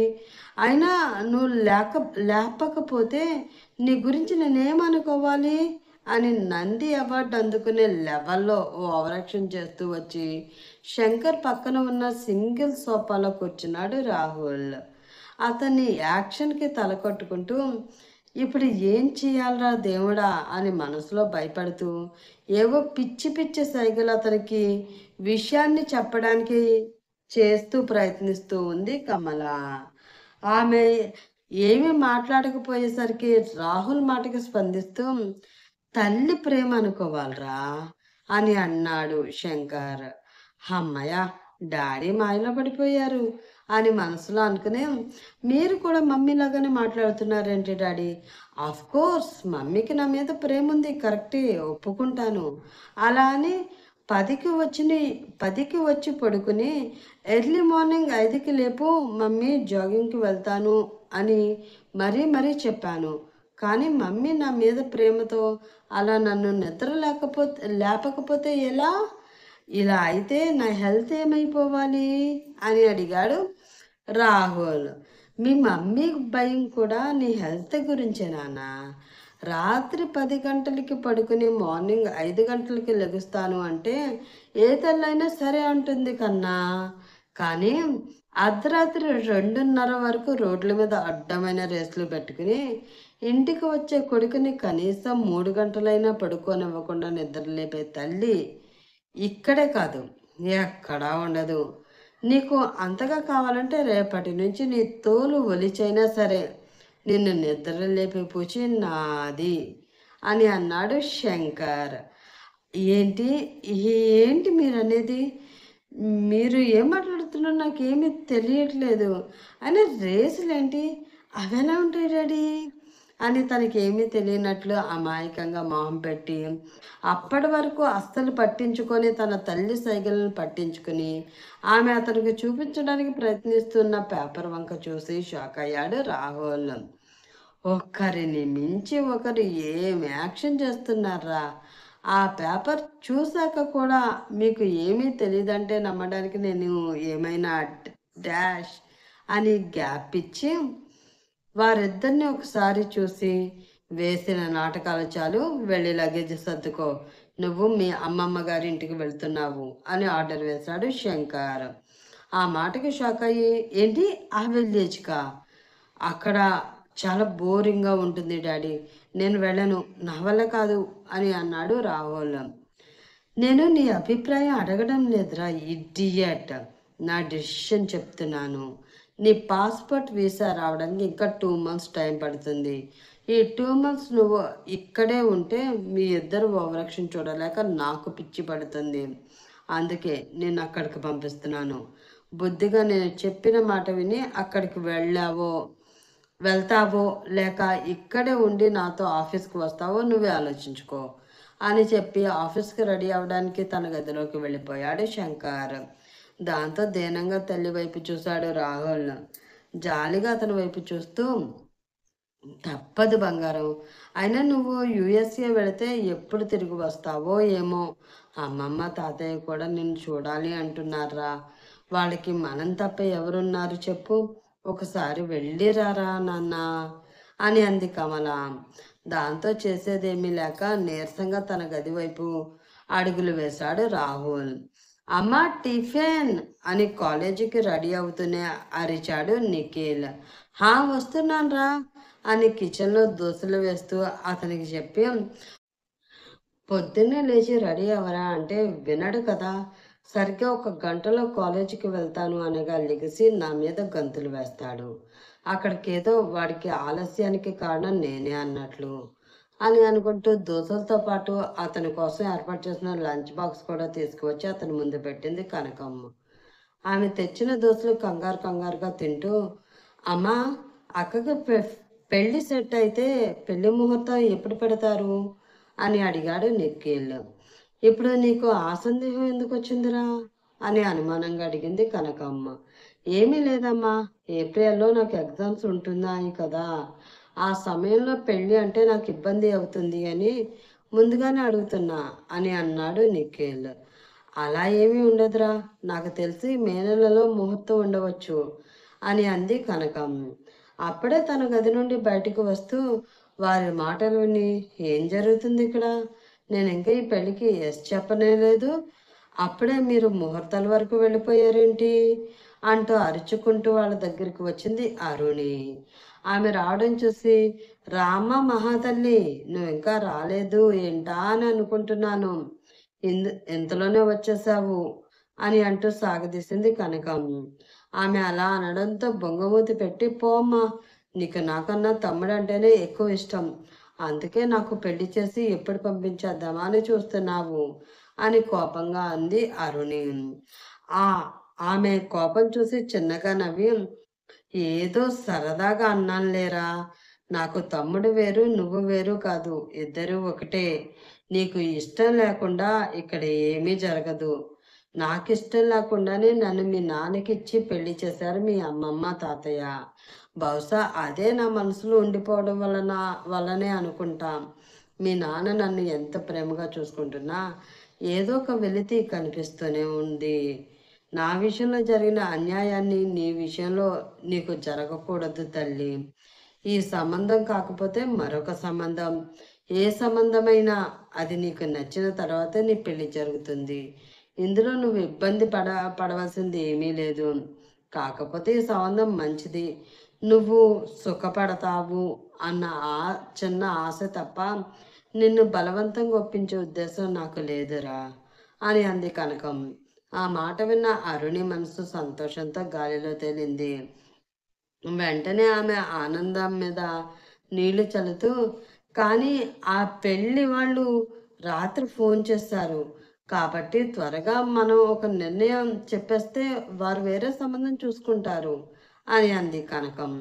ఆ మాటతో ఆలోచనలో పడింది అరుణి. టిఫిన్ చేయడం పూర్తవడంతో సరే అమ్మా నేను వెళ్ళొస్తాను అని కాలేజ్ బ్యాగ్ బాక్స్ చెక్ చేసుకుంటూ అన్నాడు నిఖిల్.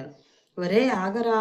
నీకెన్నిసార్లు చెప్పాను అక్క ఎదురు రాకుండా ఎప్పుడు బయటికి వెళ్ళకు అని అంటూ. ఆరు వెళ్ళి వాడికి ఎదురురా, నువ్వు ఎదురు వస్తే వాడు క్షేమంగా వెళ్ళి క్షేమంగా వస్తాడు అని అంది కనకం. దాంతో ఆలోచన నుండి బయటకు వచ్చి సరే అమ్మా అని అరుణి ఎదురు వెళ్ళగా బాయక్క అని చెప్పి నవ్వుతూ కాలేజీకి వెళుతూ ఉన్నాడు నిఖిల్. పొద్దున్నే లేచి ఇల్లు శుభ్రం చేసుకుని వైశాలికి బాక్స్ పెట్టి తండ్రికి టీ పెట్టి తీసుకుని అతని దగ్గరికి వచ్చింది అవని. ఆమె చేతిలోని టీ కప్ తీసుకుని అమ్మ అవని, ఈరోజు కాలేజ్ ఫీజు కడతాను అన్నట్లున్నావు కదా అని గుర్తు చేశాడు సుబ్బారావు. గుర్తుంది నాన్న. అన్నపూర్ణమ్మ గారి ఇంట్లో వంట పని పూర్తి అయ్యాక అటు నుంచి అటే సిటీకి వెళ్ళి ఫీజు కట్టేసి వస్తాను అని అంది అవని. సరే అమ్మా, ఒకసారి డబ్బులు లెక్క పెట్టుకుని కరెక్ట్గా ఉన్నాయో లేదో చెక్ చేసుకో, లేకపోతే అక్కడికి వెళ్ళాక ఇబ్బంది పడతావు అని అన్నాడు సుబ్బారావు. అలాగే నాన్న అని అంటూ కిచెన్లోకి వెళ్ళి తాను డబ్బులు దాచుకునే డబ్బా తీసి అందులో తాను పెట్టిన డబ్బులు తీసి లెక్క పెడుతూ ఉంది అవని. అలా ఎన్నిసార్లు లెక్క పెట్టినా అందులో తను పెట్టిన అన్ని డబ్బులు లేకపోవడంతో ఆమె కళ్ళ నుండి కన్నీరు కారిపోతుంది. అయ్యో, ఫీజు కట్టడం కోసం డబ్బులు ఇందులోనే దాచుకున్నాను కదా, మరి ఇప్పుడు లేవేంటి, ఇక్కడ కాకుండా ఇంకెక్కడ పెట్టాను అని టెన్షన్ పడుతూ ఉన్న ఆమెకి కాళ్ళు చేతులు ఆడడం లేదు. దాంతో అక్కడ ఉన్న ప్రతి డబ్బా తీసి వాటిలో ఉన్న పప్పు పిండి రవ్వ లాంటివి వేరే గిన్నెలో పోసి మరీ వెతుకుతూ ఉంది అవని. కానీ వేటిలోనూ డబ్బులు లేకపోవడంతో ఆమెకి ఏం చేయాలో తెలియక పిచ్చి పట్టేలా ఉంది. నేను డబ్బులు పెట్టింది ఈ డబ్బాలోనే కదా, ఒకవేళ పిన్నేమైనా చూసిందేమో, అడుగుదాం అని అనుకుని ఆ డబ్బా తీసుకుని పిన్ని పిన్ని అని పిలుస్తూ హాల్లోకి వెళ్ళింది ఆమె.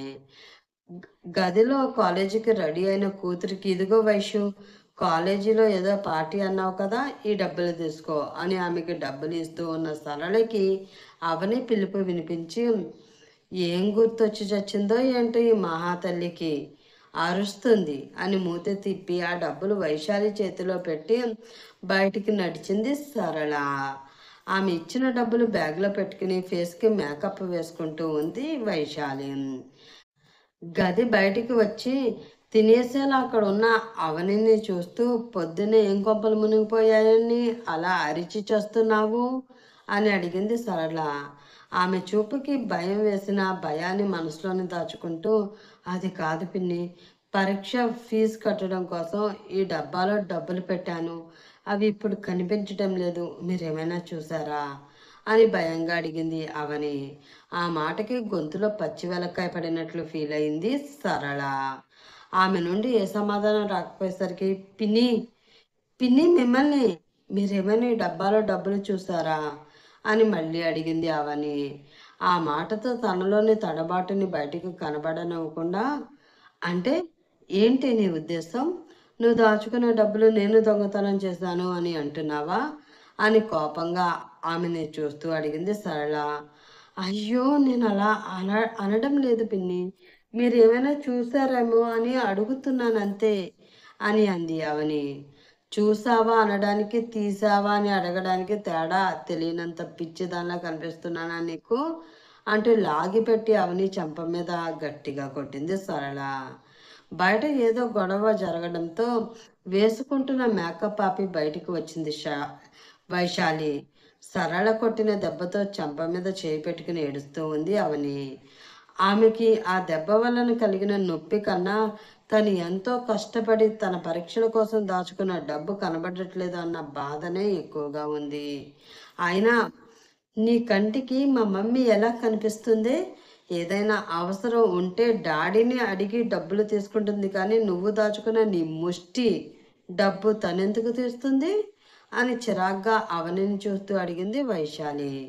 అప్పుడే అటుగా వెళుతున్న సుబ్బారావు వైశాలి మాటలు విని అక్కడికి వచ్చి అవని మొహం చూసేసరికి ఆమె చెంపపై సరళ చేతివేళ్ల గుర్తులు ఎర్రగా కందిపోయి కనిపించాయి.